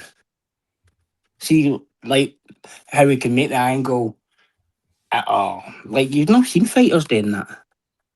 It actually made it look like as if it's slow motion, but it's like there's a video when he retires and it's like George Groves and he's talking. He was saying like at the whatever it was, the amateur world championships youth. He said that Cuba won all the medals apart from one division. Loma won it. He boxed all the rounds orthodox and he boxed the final southpaw at like 17. He says, I can't eat. George Groves was like him and Tyson Fury. They couldn't even get past the semi-finals. He says he can do. He boxed all the prelims orthodox and boxed the final and southpaw. It's 17 or 18. Welcome. She's just so jealous of his talent. Yayan, I actually got Loma over Andre Ward. Yeah, Andre Ward didn't fight enough to cement a legacy like a. And I disagree. Ward's well, I have Loma ahead of him. Ward's top 10 in the last 20 odd years. I'll disagree. His resume's scary. Yep, I agree, but he should have fought a little bit more, right? I wasn't a fan of Ward and his boring ass stuff. It was boring, but like Ward got fucked over. Like, see, because he won that Super 6. Goosen, the way the contract worked, Goosen became his promoter. And like he didn't fight for ages because of that. But Ward. For me, Ward would beat Calzaghe as well. Okay, here's a boxing Reddit post that has some traction, over 200 comments. I'm gonna read it. Boxing fans saying Crawford Fighter of the Year are hypocritical. Crawford have an all-time great achievement against the all-time great opponent, adding to all his great career. The answer is a resounding yes. But here is where I call some people out. A lot of fans complain about fighters not fighting enough, and let's be real, Bud only fought once this year. So how are the same people complaining about fighters not fighting enough, giving a guy who fought only once fighter a year, and this is not diminish what Crawford did? It's historic. No one is disputing that, but anyway, fought 4 times in 2025. Are any of the guys he'd fought as big as Canelo? No. But that doesn't diminish what he did. I'm just saying we should be consistent. Let's not complain about some people only fight once a year, but then ignore just because it's a fighter we like. Happy New Year.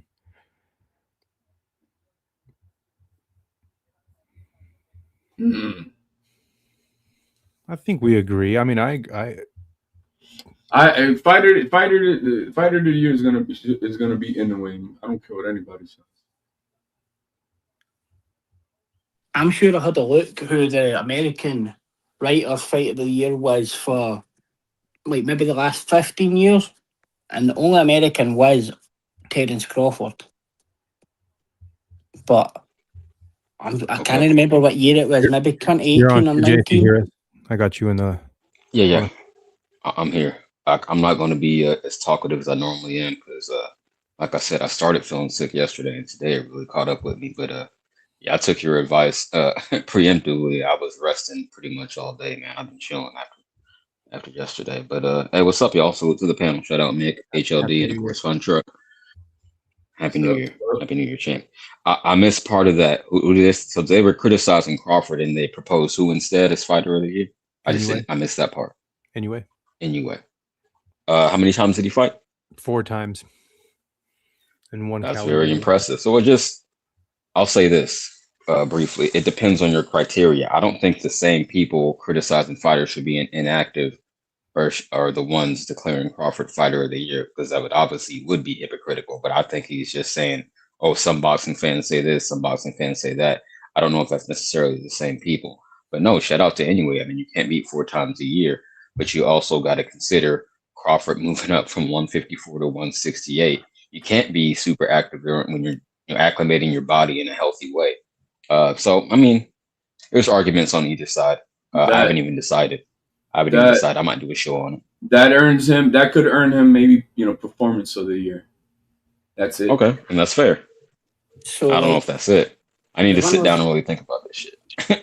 The winners for 2010 were Sergio Martinez, Andre Ward, Nonito Donaire, Floyd, Crawford in 2014, Mayweather, Frampton, Lomachenko, Usyk, Canelo, Teofimo in 2020, Canelo, Bivol, Inoue, Usyk.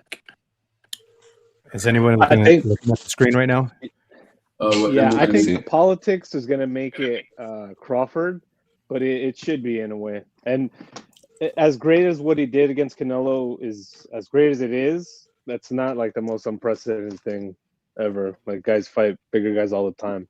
I think it's more impressive to me that Inoue fought 4 top contenders and defended his titles.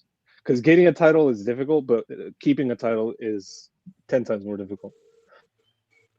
I think what's more impressive is that Vasquez has Marco's hairline, but he just grew it out a little more.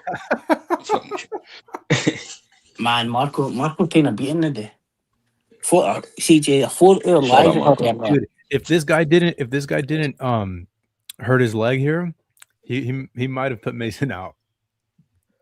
Because I disagree. I think it was all over. But the crying after he knocked him down there. But I mean, that's just speculation at a certain point. I would have loved it if they'd have gone rounds, because Mason, like Zayas, he's at that age where he should be developing, not just like, oh, let's put him in there, fight whoever we want. Like, these guys have to develop too. They have to learn how to. Great shot, but it was a flash. It was a flash knockdown. Okay, you can say. Guy's got his busted ACL, MCL, CJ. I mean, it's Mason's own fault for cutting so much appreciate weight. That. Yeah, I don't know if you guys seen that picture of Mason at the Cavaliers game over the weekend. Watch this. Watch how he's like at least 170. Okay, watch big him. as fuck. He can't put any weight on his leg. I see. On the left one. See, they're talking about Mason. In boxing, 80% of your weight should be on your lead leg. They're talking about Mason and Cordina and Cleveland. I want to say, is Mason for Cleveland? Yeah. What's with your boy's Mexican haircut there, bro? I mean, shit is wild. He grew it out in the back. Alexico, Mexicali, they like to rock that. In the black community, we call that a shag. A shag. We're gonna say, especially not with the goddamn bald head. Hey, we don't claim him as Dominicano way. What do you mean? He's from DR. It says right there. Okay, good. That's punch drunk. Yeah, they're all the same, man. They're gonna say that Latinos are all the same, bro. I didn't say that. Fucking Mexicans. No, sorry, they're not. Sorry, they're not the same. So the guy's wearing the showbiz shag. They're not the same. He clipped it off, bro. All Latinos' oils are good apart for the Venezuelans. Norman Jr. Clown Showbiz on that shag, bro. He clipped that off after that, bro. Nah, I got Raging at Showbiz on Twitter. Hey, on what's that fucking TikTok? He's like, Nick, you said they're all. Hold on, real quick, not to cut you off, but you said they're all good except for the Venezuelans. Is that what you said? I HLD's. It reminds me of Scarface. I don't like fucking Colombians, man. You got it. I ain't gonna say that. HLD will tell you what's up with the Venezuelans. They got fine ass women, bro. That's about it. I don't know shit about it. Cheap ass oil.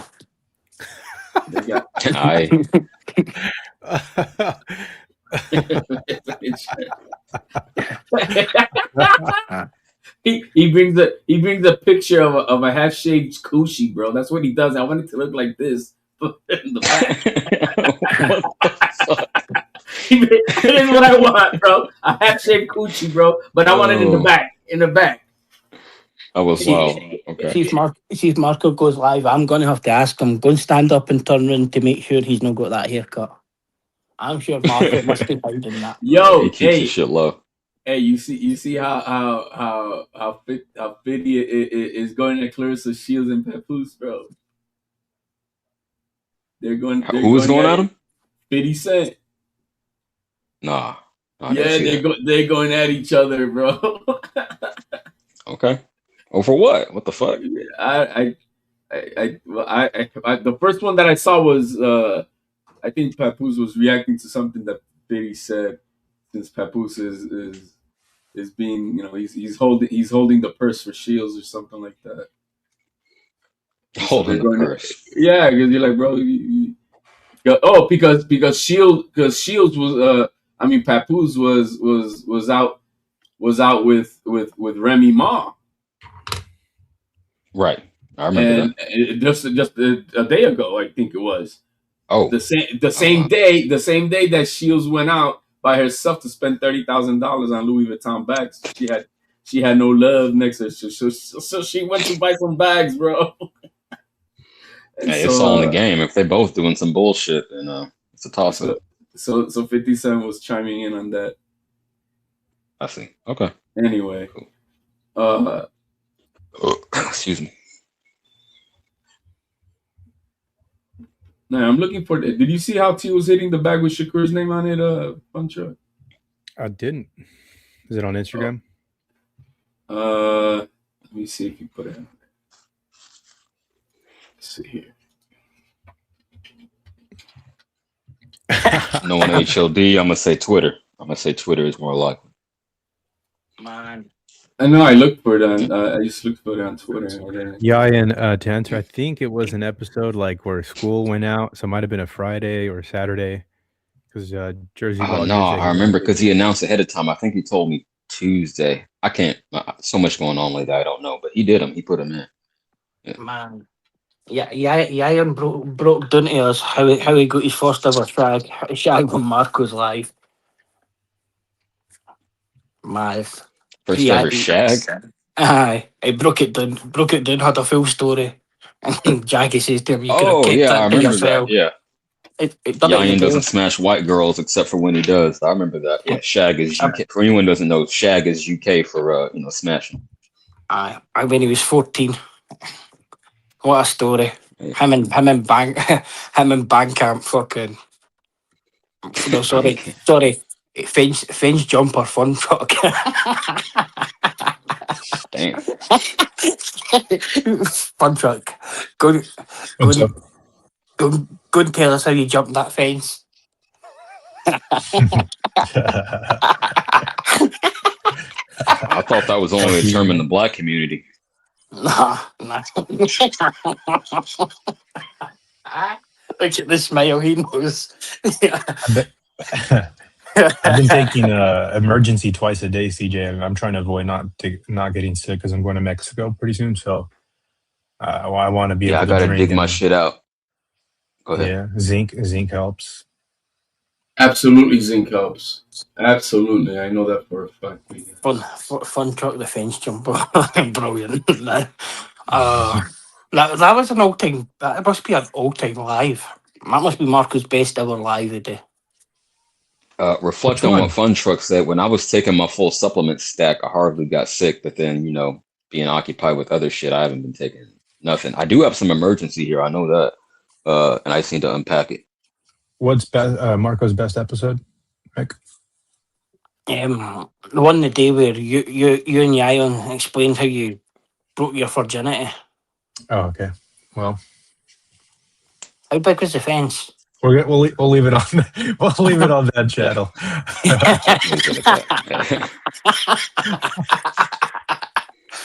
Yeah. Did you have the cowboy hat on as well? Bro, I didn't need to jump the fence. That's the thing. Okay. I guess I halfway did. My first one was mixed, half black, half white, and I'll confess I wasn't I wasn't responsible with it. A light skin. I didn't strap up. I didn't strap light skin. No. Okay. Let me put some nuance to it. To me and to us, really, most of us, there's a difference between light skin and mixed. Because I got cousins that are light skinned, but they're full black. So it's a small distinction, but no, she was mixed. Like, CJ, see how yesterday we were talking about Nigerians kidnapping Anthony Joshua? Man, and yet a 14-year-old young got kidnapped in Indiana. Oh, shit. Word. No, we're going to keep it boxing. We're going to keep it boxing here. Go on, fun truck. Nothing stupid. Save the BS for my channel and Marco's. Yeah. Okay, we're gonna watch. Let's watch Jermaine Ortiz right here. Jermaine Ortiz is a good southpaw. He's nice and tall, man. Nobody's ever said, "Can we watch Jermaine Ortiz in their life?" Come on. This time at fight camp. Mo. That was pretty good. Yeah, Tio is very impressive. He looks for it, man. Like he's pedal to the metal right here, pressing, taking the center of the ring, pushing Jermaine Ortiz back. I was going to say, definitely pressing the action. Exactly what I was going to say. Yeah, more like ring generalship. Jermaine Ortiz, no punk. He's been boxing since 5 or 7 years old too. You know, he's got the instincts of a natural southpaw, even though he can fight orthodox. He's right up there with the elite. I would say so. I think he can beat any. I can't put elite on it. I agree entirely. Good. I think he's an elite level boxer. God hell damn. Yeah, Mo. Good to great at best. B plus at best. That's not elite. Well, CJ, that performance against Tio is probably going to be the performance of his entire career, and he got fucking robbed. He didn't get robbed. Guys like he definitely got robbed. He didn't get robbed. And Zayas are both to me throwback boxers. You could put them in the 70s, the 80s, and the 60s, and they would probably clean up house. That's beautiful boxing. What Ortiz did was beautiful boxing. What fucking Shakur and Devin Haney did, that shit was a fucking disgrace. How about we play that fight and you tell me what boxing you saw in there besides running around? That was the same. That was the same shit we saw with Shakur, bro, when he was running with De Los Santos. Tio's a cat. He's got those reflexes. It's that those reflexes, man. That like I feel not a lot of fighters can do this. Oh, you're playing it. I'm not even watching the screen. Yeah, watch how he just pulls his head back just enough. Whoop whoop whoop whoop. Going around in circles. Here we go. And then going around. That one, he pulled the torso back too. It was upper body.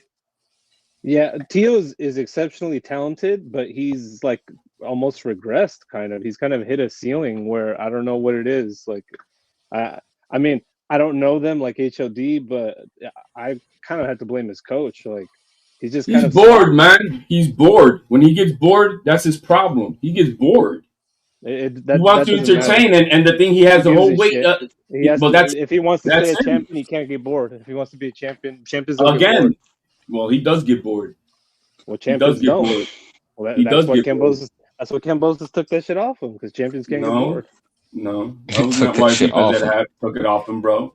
There was a lot to that in that fight. A lot of things, and there was a split decision, and it was an outright war.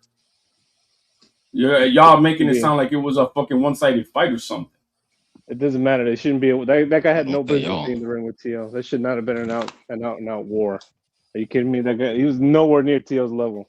No, he's not. No, he's not. You're right. He's not. He shouldn't have fought that. He shouldn't have fought that day. Plain and simple. Mo, I salute to your knowledge earlier about Holyfield's Everlast glove. I can't wait to fucking get Javon on a panel. I mean, look. I didn't hear that argument. This is the thing. The people who talk the most about tampered gloves know nothing about tampering gloves, especially when it's well documented. Like there's so many incredibly well documented cases of tampering with gloves, and there's It's books, very hard nowadays. articles, It's and really everything. hard nowadays to do anything with both teams being in each other's corners. I mean, in each other's. That's why they changed the rules so that each team could be in the locker room to watch everything. You got the Exactly. commission. It's ridiculous, and I get that.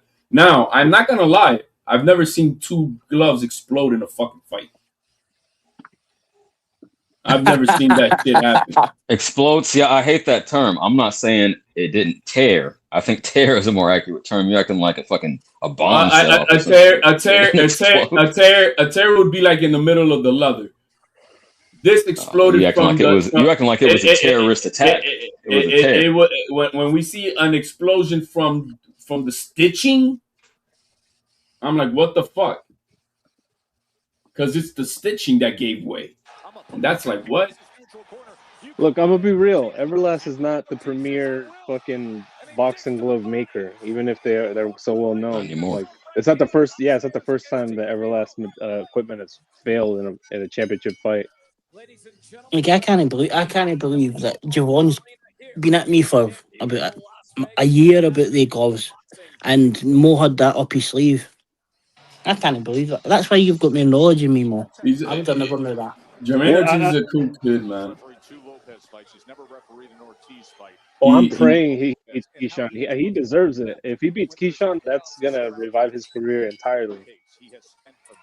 Wait, so Mick, let me know. Jermaine Ortiz was supposed to fight Carrington, and then he gave that up because what? Not Carrington. He was supposed to fight Hitchens. Hitchens, excuse me. Carrington is fighting on the card, right? Right. Correct.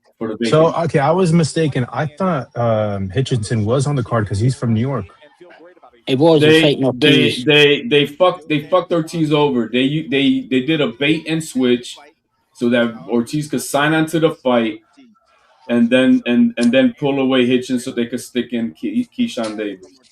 Simple as that. Tell the truth. Don't tell me now when I know what the fuck happened. What's wrong with you? Did Ortiz ask him to pay the sanctioning fee for him? No, bro. Who the fuck told you that? The fag boys? Richardson Hitchens. No, man. Bullshit. And now he's fighting for less money against Keyshawn Davis. Even Keyshawn Davis, bro, that makes no sense. Keyshawn Davis himself said he knew that he was always going to be fighting Jermaine Ortiz. Always. They did a bait and switch. Simple as that. He said he knew 2 days before that. No, bro, that's a bait, and they knew that a long time that this was going to happen. But I didn't understand why they would do that, because there were two different promoters, Richardson Hitchens and Keyshawn Davis. Because this is now the second time. I think they're waiting to see if they could pick up a real nobody, no threat for the Hitchens. But bottom line is you got to understand that the same guy who's a manager of Shakur is also the manager of Keyshawn Davis. Mo, you said you had Jermaine Ortiz winning this fight. This Jermaine Ortiz versus Teofimo. Correct. I had him winning handily 10-2. Wow, 10-2. Okay, look too much sauce. Yo, take off this highlights, bro. And let's put the real fight so we can fall asleep. Take away the highlights and let's put the real fight so we can fall asleep. I don't want to lose any viewers here. We'll continue watching some boxing. I want to pull up Shakur's defensive mastery. I do want to watch that. Look. Espérate. Oh, no, I got to run. How many points does he get for that right there? Mo said 10-2. Wow. How many points does he get for that right there? I thought it was a draw. I could see 7-5. But actually, no. If I remember correctly, I think in the 12th round, Jermaine was running in the 12th round. Well, my judging is closer to academic than it is as far as being a fan, because it's just what I saw. When I saw the Sandor Martin fight, I had it 10-2 the other way. I was like, dude, he's watching this guy. Are you kidding me? He's horrible. He's not connecting. He's not launching an offense. The issue is this. But where It's do you not see that connecting from Ortiz? Well, not in the highlights, but if you watch the fight, he whether he wins the round by 1 punch or 10 punches, he still wins the round. So like Fast and Furious, winning is winning. No, I try to be objective. Look at this flurry right here. The supposedly flurry. He didn't land 1 punch. When Teal called him to go into the corner, he came in like he looked like a scared cat. You know when a cat starts pawing at you, but scared that you're gonna. That's how he was. He wasn't landing shit. He was scared that something was coming at him. Tio could have won that fight and pot shuttered his way to victory, but it's his own fault that he didn't. And he's not the first fighter of this style, of this caliber, to be frustrated by this same exact style matchup. The difference is that he let it get away from him when other great fighters didn't. That's the issue. Look at that. Look at this guy. He's scared that motherfucker, bro. Man, being evasive is not the same as running. You act like he's running a marathon like I'm. Bro, you make him miss, and you make him pay. You're not making him pay, you're being a bitch. Anyway, we just want to reset the exchange. Keep Caution says if Ortiz was able to make Tio miss and evade, Shakur has to reaction to make him pay. Has a reaction, I think you meant. You've seen Ortiz just turn Tio and catch him, didn't you? Don't just be totally biased. You seen him turn his body and catch him when he was trying to fucking reset his feet. I think Tio is talented enough and skilled enough that he can outbox Shakur. It's just a matter of, is he going to be able to put it together and actually pull it off? I don't think he will. The one thing that they just see that uppy right there. Yeah, because he's too damn fast. Look at that! Hold on, let me run. Bro, he was scared he was gonna get knocked the fuck out. When I say reset the exchange, peep game, I mean like let's make it on new terms. Start a new exchange. Maybe that's a better term. Let's start a new exchange on my terms. But I never see the exchange. He came back. You act like he's not throwing it all, man. Bro, these are grotesquely cherry-picked highlights. Like, this is absurd. I mean, I guess if you watch these highlights, then it'll obviously look like one fighter is just running and not throwing. But if you watch the fight, it's not the case. I'm the first person to give credence to the guy who's coming forward. You know what I mean? Should we pull up the I understand. Punch stats? I'll pull up the punch stats after.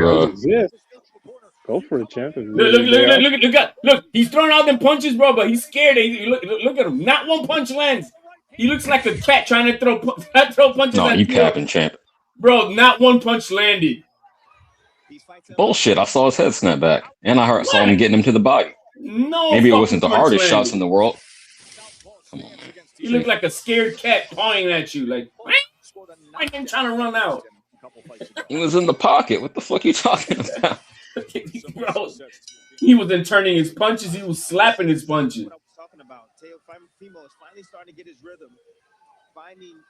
Did you think that Jermaine beat Teofimo? I mean, Loma? Mo? No, I did not. Okay. I didn't either. Well, you know what? The night of, I thought he won, but I was having a few beers that day. Okay, let's see what the scorecard is here. Oh, this is a disgusting scorecard that they were giving in. Jesus. No, I didn't think Jermaine beat Loma either. I thought Loma from the 6th round on just cleaned the house. Ortiz is up here. What do you mean disgusting, Mo? Yeah, but as the fight develops, they start giving Ortiz some petty rounds. Like, what the fuck is it? Or, excuse me, they start giving Lopez some petty rounds. Like, what's going on? I didn't have, let me look at my scorecard. I had Ortiz watching him through scorecard. Do you have a database of Yeah, he got a journal, like a spreadsheet. That's correct. I have. Hey, I should start doing that. Hey, Mo has the scorecards of the previous fights like this written down on his I used to do that, but bro, I can't do it watching the fight, man, because then you just to me I miss out. I miss out on everything else. I don't like doing it. I try to watch the full broadcast, and I'm used to watching old fights, so that's just you just get in the habit. Oh, it's not a bad idea. I might start doing that. That's cool. So I could just back up my opinion with my actual data. I mean, it's a lot easier if you watch it on the playback. Yeah. So if you need to, you can stop it. But otherwise, I mean, you get a minute and 10 seconds. That's enough between rounds. I mean, or I'm sorry, just bro. watch it. This is not a guy who wants to be champion, bro. Look at this. Look, you may not like his style, but it's a style that's allowed, and I might not like it either. But you still have to figure out a way how to beat him. Yeah, what's effective? That's where I'm at. Teal landed all the more effective hard punches in this fight. Not once did Jermaine Ortiz do a power punch and said, "Oh shit!" Not once. Like Tim Bradley just said, he landed, but it's not enough. That's not enough for me. You gotta at least outland the guy. He should be pot shotting this guy to the body like he was Sandro Martin. Now I do agree with this, and he knows it too. He needs to stop giving a fuck about the crowd, the perception of wanting to give that great fight performance for the fans. He's got to stop that. He needs to focus on getting the win and that's it, and let the rest fall in place. But he wants to entertain the fans. HLD. Look right there. That he right already there. made a name. Yeah. Go ahead. No, I'm saying he already made a name early in his career with the entertaining shit, so now it's time to just elevate. Yeah. That's right. These are good highlights. These are good highlights. The way that they edited this video. Or the fight, excuse me. I think what they did is they took away all the dead space. Right. It looks like it. Yeah. But you see, when the problem with Tio is, you saw his entrance for this shit. He cares about, that being that guy, that entertainer, and he wants to give the fans their money's worth. And a fucking runner like this, you're not gonna get that. But he needs to not give a fuck about it. I think really what the problem is that he's not big enough to where he can just pick and choose, like Canelo style, the fighters that is going to make a show, and he's forced to fight guys like this that He's are going to make him look bad. He chose this guy. Oh, then that's Tio. Nobody else is who's any. Nobody has fought Sandor Martin until Puello. That was like 2 years ago. Why nobody wanted to fight Sandor Martin? Look how long fought Sandor Martin. Yeah, but he didn't care. Was trying to get a beat. I was like, damn, Top Rank hates this dude. He's right to be pissed. But Tio don't care. Back to back. Tio don't care. He's like, I'm gonna beat him. This kid right here. Okay, let's do it. But nobody want. Look at right now after this fight. Look how long it's taking anybody to want to fight Ortiz. That they had to do a bait and switch. Tio fought this guy like 2 years ago. Nobody wanted to fight Sandor Martin. I mean, hell, Devin Haney fucking vacated his belt not to fight him. I'm happy nobody wants to fight Sandor Martin. That dude is a walking sleeping pill. Oh, the purse bid was trash. So don't just oversimplify it like that. The purse bid was trash. He said, "I'm worth more than this," and he went and got more money. So whose fault is it that the purse bid is trash? It's his own fault. It'd be more exciting. Then maybe people will bid on your fight. That's his own fault. Perhaps. That's still a duck. He still made a good career move. I mean, $100K or whatever the fuck it was. You know what? No, it was Benavidez. Canelo was a good career move too. It was 1.2. And you could argue but if he hadn't lost to a smaller fighter after. But if Devin Haney's a real fucking promoter, why didn't he put up the money for his own shit? Fake ass DHP. Four cards here. 77-75 in favor of Ortiz.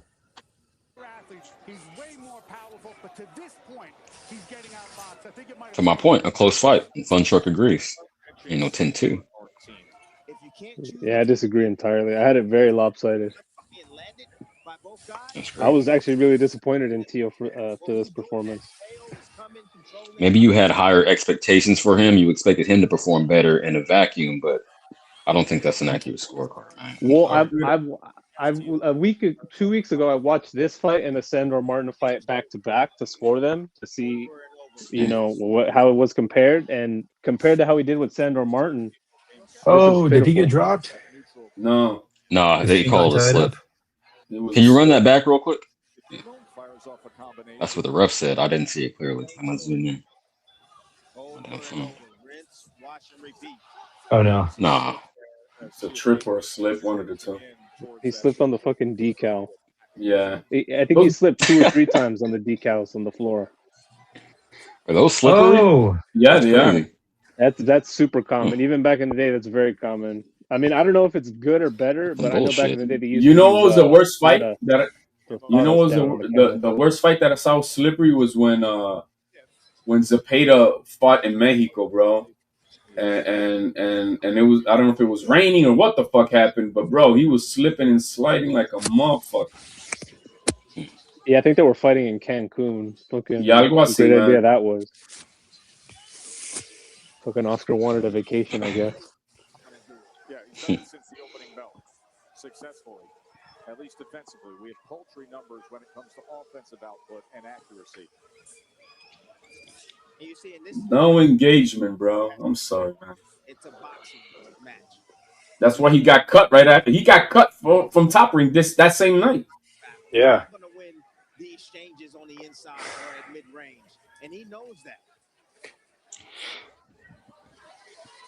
Missed. But after the Loma performance and this performance that he got supposedly a name off with, nobody has fought this kid.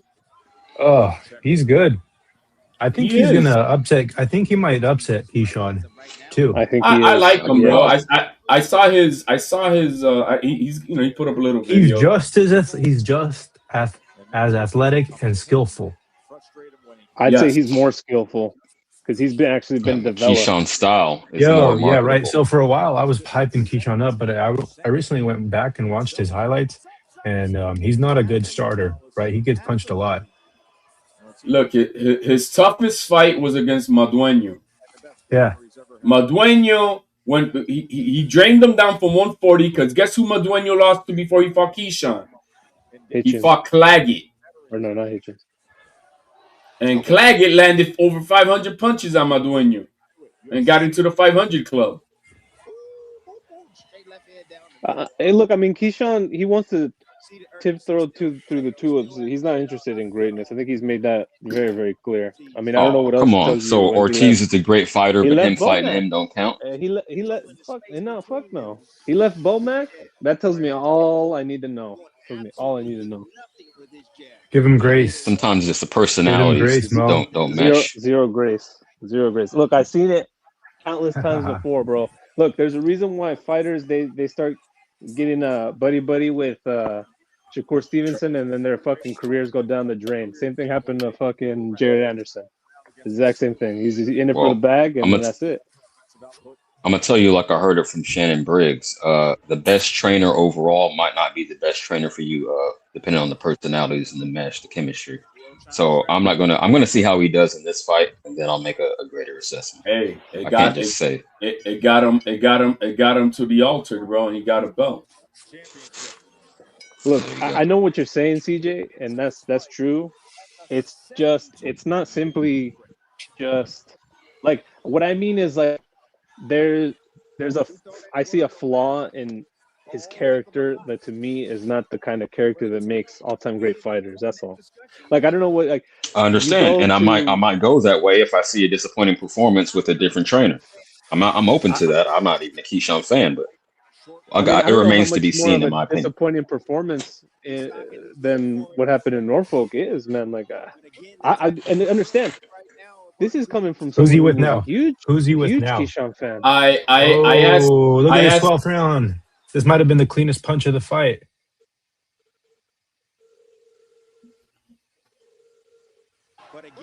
Check this out. I asked Rel who's he with, and he mentioned the name, and I forgot it. Yeah, I don't know. I saw that.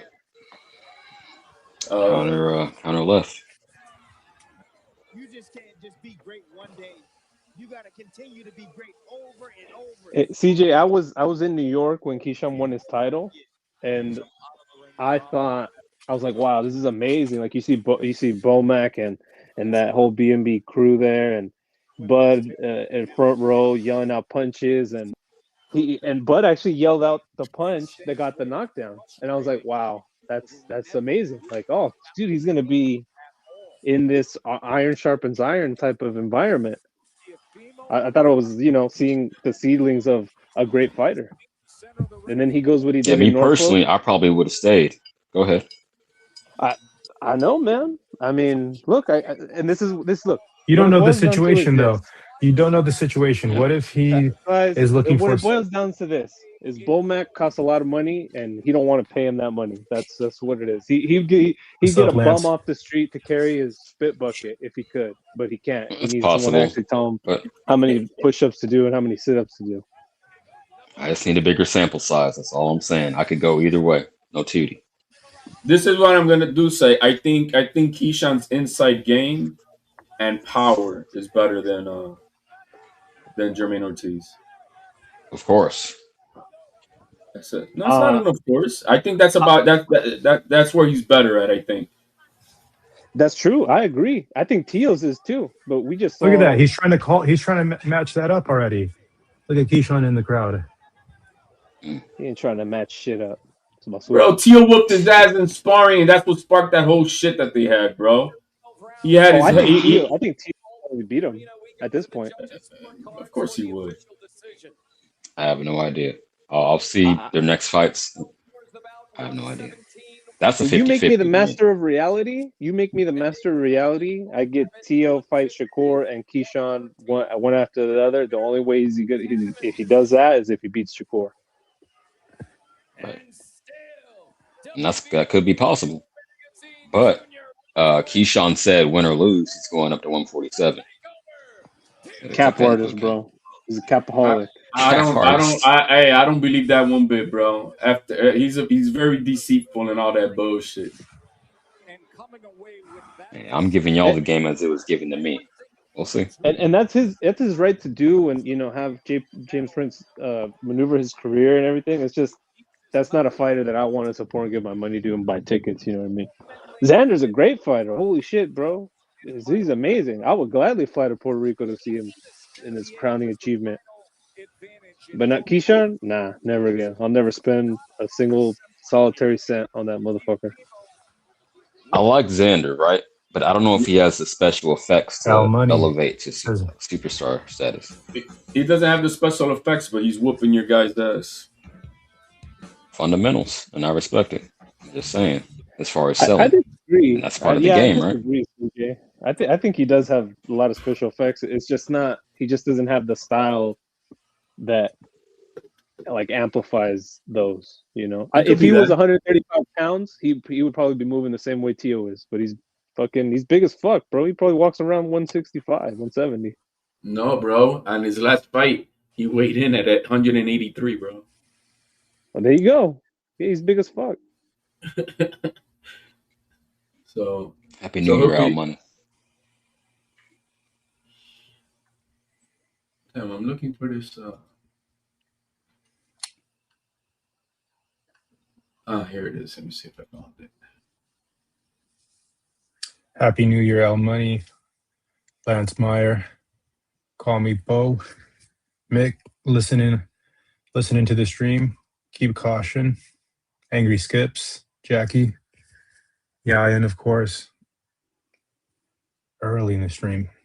Hey, Josue, of course. Hey, tell me you've seen Shakur hit a bag like this before. I'll put it in the private chat. Got it. Yeah, roll that beautiful bean footage. I can see it. Fun Truck probably doesn't get that reference.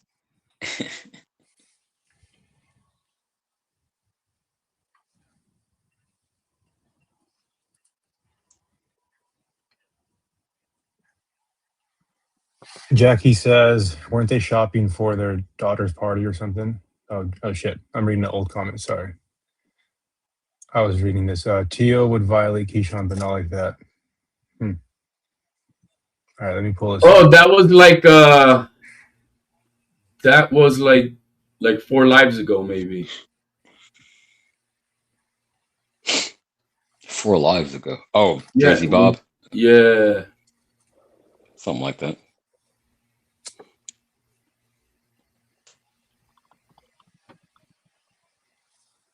Shit. Is it hard to I'm queue having up? a tough time. Hang on. You got a champ. CJ, what troubles me about Keyshawn is he's 26 years old and he needs a coach that's going to develop him. He should be getting better with each fight, and I think he's going to lose, and I think his career is going to be on a downswing from here on out. It's possible.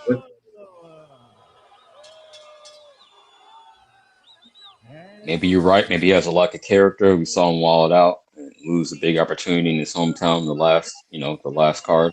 So it's possible. I need a little. Is that what I put in the private chat? No, but I'm having it's. Oh, it got me confused. I'm over here looking at the link now. I'm like, what the hell? I'm having a tough time, so I just had to pull something up. Yeah. Okay. Avoid dead air. You got it. You know how to do this shit, champ. Learning fast. I actually really love this fight because it really just highlighted how big as fuck Benavidez actually is. He is big as shit. Hey, Fun Truck, if you wouldn't mind not telling you how to run your shit, you put us back on the side, we could see more of the fight. Okay. Or the footage, whatever. Yeah.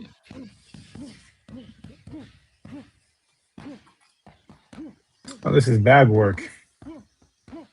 Yeah, that's what he said. Look what it says on the back. Look what it says on the back here in a second. Oh, okay. Raise up the volume. Oh, do you see what I do? Okay, raise it up.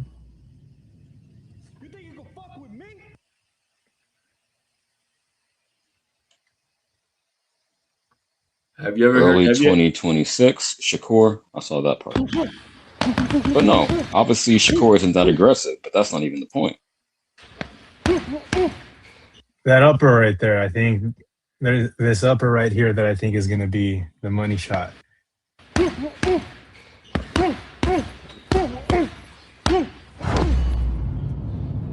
think you can fuck with me? Fun Truck to the head or to the body? How do you see it?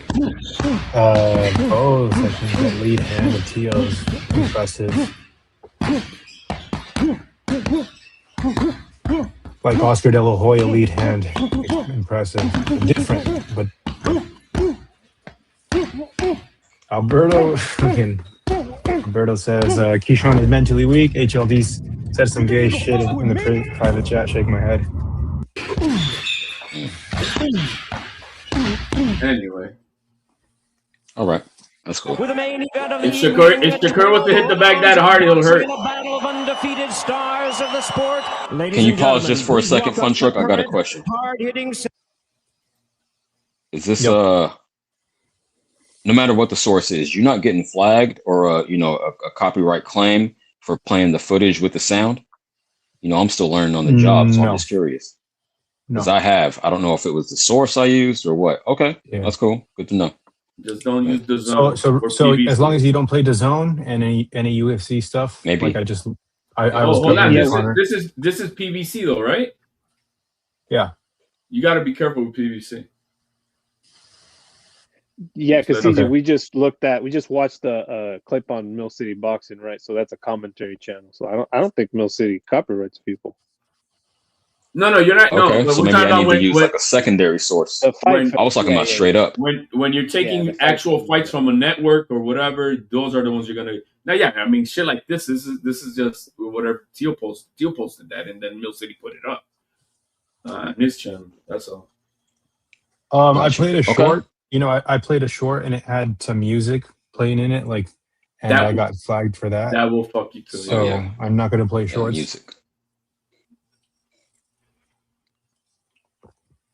I don't think it's short. I think it's the music aspect. I really think it's the music aspect because I got that too. Music, anything from a network that's the zone, PBC is dangerous too. Shit like that will get you zapped. And anything from Dana White. Cool. Top Rank, I haven't had anybody have issues. And I remember when they put out a thing that, you know, their catalog is open for social media. I think Marco said Top Rank flags this shit all the time for like new shit anyways. I thought he was saying the Zone because he was like, "Damn, I fuck with them," and they flagging. Yeah, it's the Zone. That I gotta ask a few different people.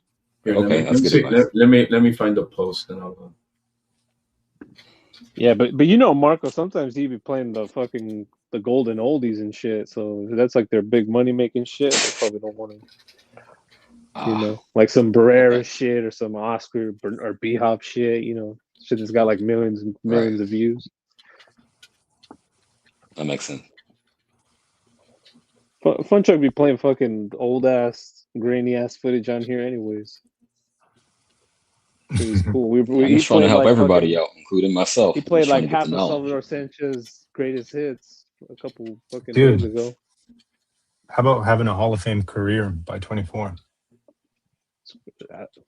What I took away from that Devin stream, Haney. Not being named Devin Haney? What I take away from that, actually, I'm glad that I stayed up and watched those fights, because now I think about Muhammad Ali has a similar style to like Salvador Sanchez, where again their kinetic energy is right at the end of their punches, and they're on their tippy toes, and they have different ways of getting their feints off, but they're, you know, they have a good stiff jab and a sniper rifle of a right hand. I mean, they dance. Yeah, I mean, you know, that's just like classic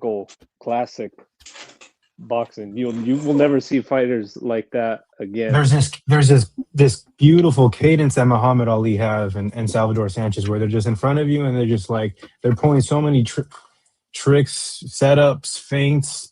The defense, like Salvador Sanchez is like high guard, how he just kind of rolls the punch off. You really don't see that with modern fighters.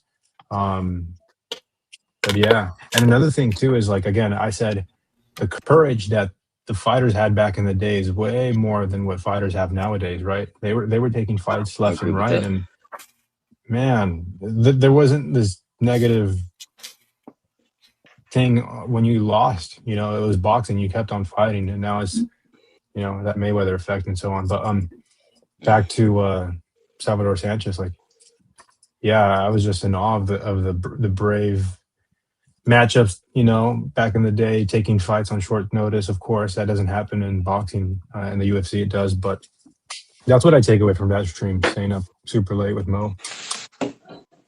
I want to ask y'all a question, because we got not to do it like this, but I am going to do it like this, I suppose.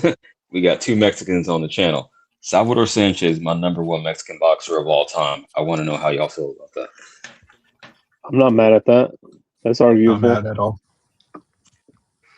Can't say I'm mad about it, but I disagree. Okay, you got Chavez, I would assume, right? Right. I would have Chavez based solely on just career, like literally just. I mean, the motherfucker fought like 130 times. That's like 4 times as much as Salvador Sanchez. I know, it's just like what we saw versus unknown potential. We got to finish this off on Julio Cesar Chavez. It's between Canelo and Chavez. Oh man, Sanchez was already so dope at 24 and had so much unrealized potential. I just can't throw that away. But he said that we actually saw. I get the argument. He only fought in one division. That's my guy. I'm the eye test guy. I understand. One division. I have Canelo in the top 10, but I don't have him in the top 5. That's wild to me. Okay. Salvador Sanchez, one division. His biggest win is versus the guy who was a 122-pounder. He never went up in division to challenge himself because he never got to that. So, I mean, 23. He just doesn't make it from. Does he have the potential? Yeah. But could he? But we would never know. I mean, he fought. I think 4 Hall of Fame fighters, and he destroyed them. Like, the shit wasn't even close. That's what I said. His greatest one was against against my guy. But he's Chavez is one of the toughest fighters 122 pounder. Especially Yeah, since but Chavez has come but so you say far that like without ever he's tasting defeat. I mean, he's literally one of the greatest 122 pounder like in history of the sport. You know what I mean? Yeah, I get Like, it, but goddamn. that I think Salvador Sanchez is like Navarrete, bro. He was a massive weight bully. Same day weigh-ins. Yeah, bro. They didn't have the weight bullies back then like that. And you weight bully Salvador- like that, you pass out in the ring. Salvador You know, Sanchez was huge, bro. Look, he was tall. He had a frame, which is not common for Mexicans. I mean, let's be real. We're huge. thick people. You know, but a lot of guys back then were huge. Fucking Danny Lopez, Alexis Arguello. By the way, you say you don't have Canelo in your top 5. So who are your guys? Oh, I'd in no specific order. I'd have Chavez, Oliveras, Sanchez, Morales, Barrera, easily in no particular order. But I could put him in order, but not mad at I don't even mad put at that. Marquez in the top 5. I don't know. I think he's the most overrated Mexican fighter of all time, easily. His entire legacy. Just because of the one highlight knockout. quadrilogy, I guess. Well, it's because he gave us great fights. I guess is what made him popular. That's true. What great Mexican fighter didn't give us great fights? Like that makes him special amongst Mexican fighters? It's crazy. Well, I'm just saying. I mean, then why is he so? You know, because he is highly ranked in the world of Mexico. I just think it's more like recency bias. You think so? When I go through Mexico, like when I talk to my Mexican homies, and anybody that I visit in Mexico and ask him who's the greatest, they usually say him, Julio Cesar. Like, yeah, I figured that's popular opinion, but I'm just, I'm gonna go the other way. I'm gonna be the contrary. Now that you bring it up, Fun Truck, I have a question for you. It's on the same topic. What do you hear from Mexican people about Canelo? Because I feel like the majority Mexican opinion is what I'm saying. Like Canelo's a great fighter, but he's not like one of, top 5, top 3. I don't know, man. I saw Canelo on the news, bro, in every supermercado across the nation this past like week and a half or something, and them supermercados were all full of paisas, man, waiting for his ass. Now, I suppose that's a bigger example of recency bias because he's still active and he did what he did. But I would also say it depends on the age of the person you ask as well. Yeah, I mean, they know him more Fun of Truck, you're like 30, right? So wait, they didn't see these guys. They know Canelo more of a superstar and a celebrity rather than like a great boxer. I would be inclined to think the same thing. When I was at the Berlanga Shiraz card, I got a chance to speak with this Mexican boxing journalist who's from Mexico and reports in Mexico. He was there reporting for, I don't know, some news outlet. And he was telling me that as far as like the media sphere of sports journalists, they're generally kind of low on Canelo. I think the PED stuff and then the Triple G fights kind of soured him. Okay, I hear you, Mo. Sanchez is the type of fighter he doesn't need to see an opponent because he's able to adapt to any style, which makes him a very unique fighter. Every single time I watch Salvador Sanchez, I am favorite mesmerized fighters? by how great he is. Sanchez Salvador. just seems to understand boxing at a level. Hey, bulbous boxing, that's crazy, bro. Skills. Marquez over Barrera, that's crazy. He got his ass whooped and he won by a point deduction. That's wild. He's getting his ass whooped, and that's why he ducked Morales. Otherwise, he would have gotten KO'd. For those who don't know, Bulbous is Mexican boxing #1. I mean, they're both Mexican. I just wanted to put that out there because I see you, champ. I see you trolling. Oh, okay. Yeah, I'm sure Bulbous, or whatever his name is, Mexican boxing #1, has probably never seen Barrera versus Marquez. But if you watch that fight, he seems like a kid. He's getting his ass beat. 32-year-old man, and he still fucking can't beat this old washed champion. It's crazy. Yeah, man. I like. I'm gonna double down on my assessment of. It's just his cadence that they have to their style.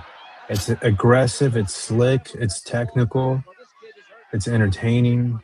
It's pretty insane. Everything you would want. Some of these punches. Yeah, Mo said he's the most complete Mexican fighter he's seen. But he was getting hurt. I'm not gonna say anything. I'm pretty sure there's a fight somewhere out there where he was switching to southpaw too. I forget, maybe the Gomez fight, but yeah, no, he's easily the most complete Mexican fighter of all time.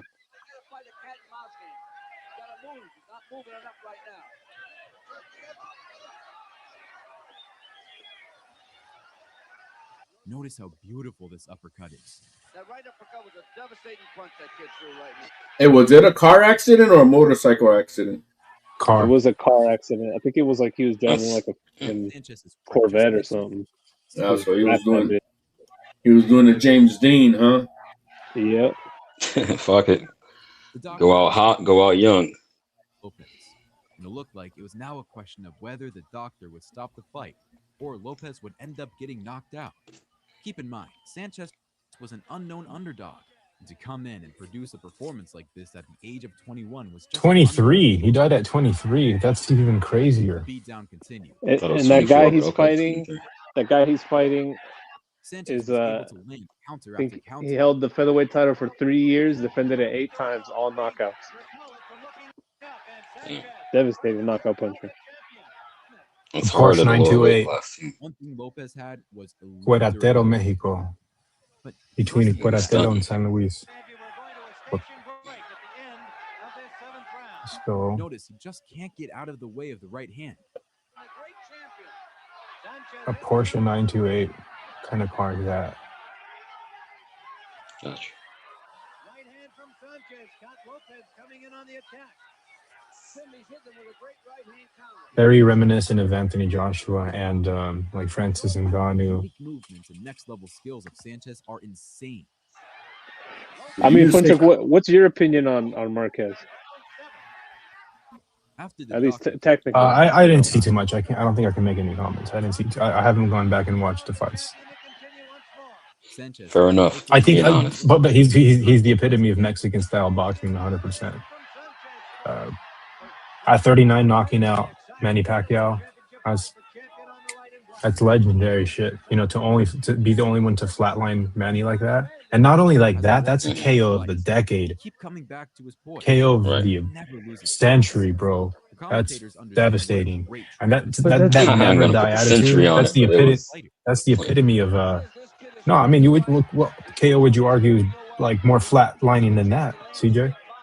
With an elite fighter. Tyson over Frazier's son, Marvis. But you know I'm biased. But that was brutal. Ray Mercer, Tommy Morrison. The fight was becoming uncomfortable to watch at this point. Did you see? Yeah, I mean, Manny had like Manny had a country behind him. Those reaction videos were. Hey, Lomachenko 126, Salvador Sanchez. Brutal beating. And it was obvious to everyone. Salvador. That's a 50-50 fight. That's a 120. That's why I said 126 Loma. Woo! That's a fire fight, bro. Oh, it definitely is, but I'll give the edge to Sanchez. Sanchez ramped it up and started looking for the finish now. This guy was huge, bro. Look at him, bro. Shakur didn't look like that at 126, bro. Throwing hooks to the body. But he's a small, thin guy, man. Like, he's not. This is back when featherweights were actually featherweights. Like, bro, look at his back, bro. That is a big dude. Big square shoulders. Let's see this. Dude, that right hand. This guy can take a punch. Yo, what are his dimensions? Man, they say that he's only 5'6". I don't believe that. I mean, because you're measuring him by who he's fighting. I believe that 126, you can't be much bigger than that. Bro, he looks big. He's bigger than Shakur. Fuck no, hell Nah. no. 3-1. This is a good fight here. Puncher Wilfredo Gomez next. The youngest champion ever. Gomez had been destroying everyone at 17 years old, man. Unbeaten with all of his wins ending by knockout. No, that's Benitez. Benitez. Man, you got me. Yeah, I spit that out. And then I spit that out, and then I'm having a flashback in my brain. Like, what the fuck I just said? I was turning it over in my mind, but Mo's encyclopedia. He believes in his power, so he goes right at Sanchez. But that just plays into Sanchez's hands because he is the ultimate counterpuncher.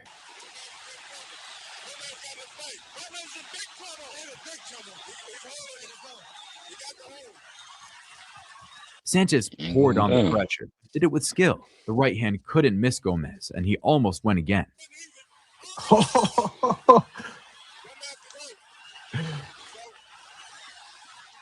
In the danger zone. He stayed in the danger zone. He needed to do a Jermaine Ortiz. Maybe that would have been smarter. I'm just saying. Shocked that Gomez made it out of the first round.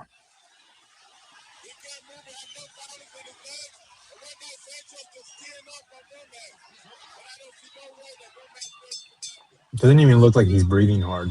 Fuck. That's like 99% of his fights, bro. Man, that referee, man. Fighter. See, like, to compare Muhammad Ali again, it doesn't look like they're putting too much power at the end of their punches, but like that allows him to carry that power into the 12th round. Gomez was never going to be able to beat Sanchez. Do you know what I'm saying? Like, they're putting just enough on the end to like bust him up, hurt to the body. But slugging type of guy would ever beat Sanchez. But not putting 100% into every shot, maybe like 75. But look at this, bro. He was game, bro.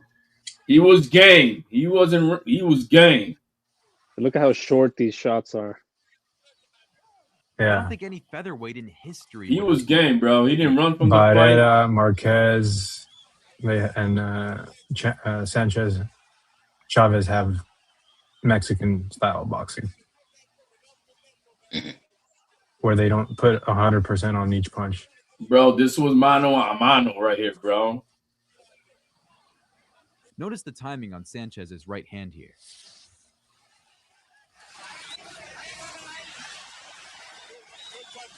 Sangria por sangria. The fight was just a clear domination by Sanchez.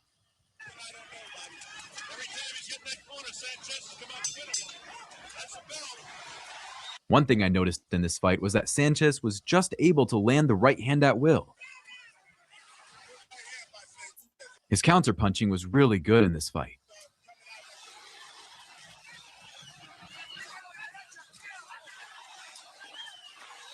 Dude, sniper rifle right hand.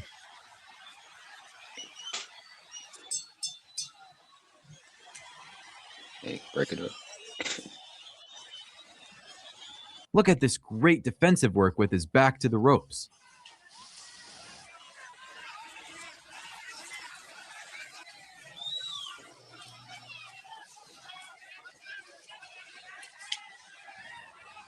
I don't really like the forward lean for defense. At least open to the uppercut. I prefer Tyson dipping straight down. Instantly. Got back to boxing.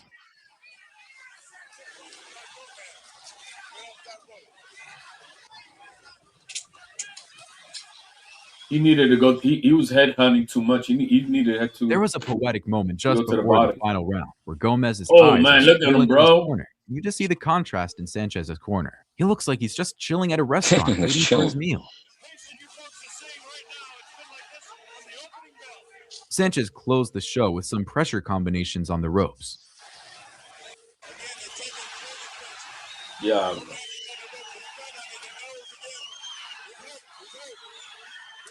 Yeah. Oh. Stop the fucking fight. Finish. Oh, he got up, bro. Savage. And he wanted to fight. That man was game. Shout out to the ref. He was a little late, but yeah, stop the fight. I think I'm gonna call it there. That's a good way to end the stream of Man, hell no, bro. You gotta put the ending of Tito Trinidad and Oscar de la Hoya. No, it's a great ending, man, because your show was about that. The greatest Mexicans. Yeah, maybe Ian, if you're still listening, we can do something else another time. You know what I'm talking about. And CJ, of course, Black Excellent in boxing. I'm trying, champ. Yeah, Okay. This is a fresh start for me, a new year. Shout out to y'all for the positive energy, and I'm gonna make it happen. And so are you, Fun Truck. Hell yeah. So salute. I'll see y'all soon. For sure. Thanks for jumping on, Mo and HLD. Peace.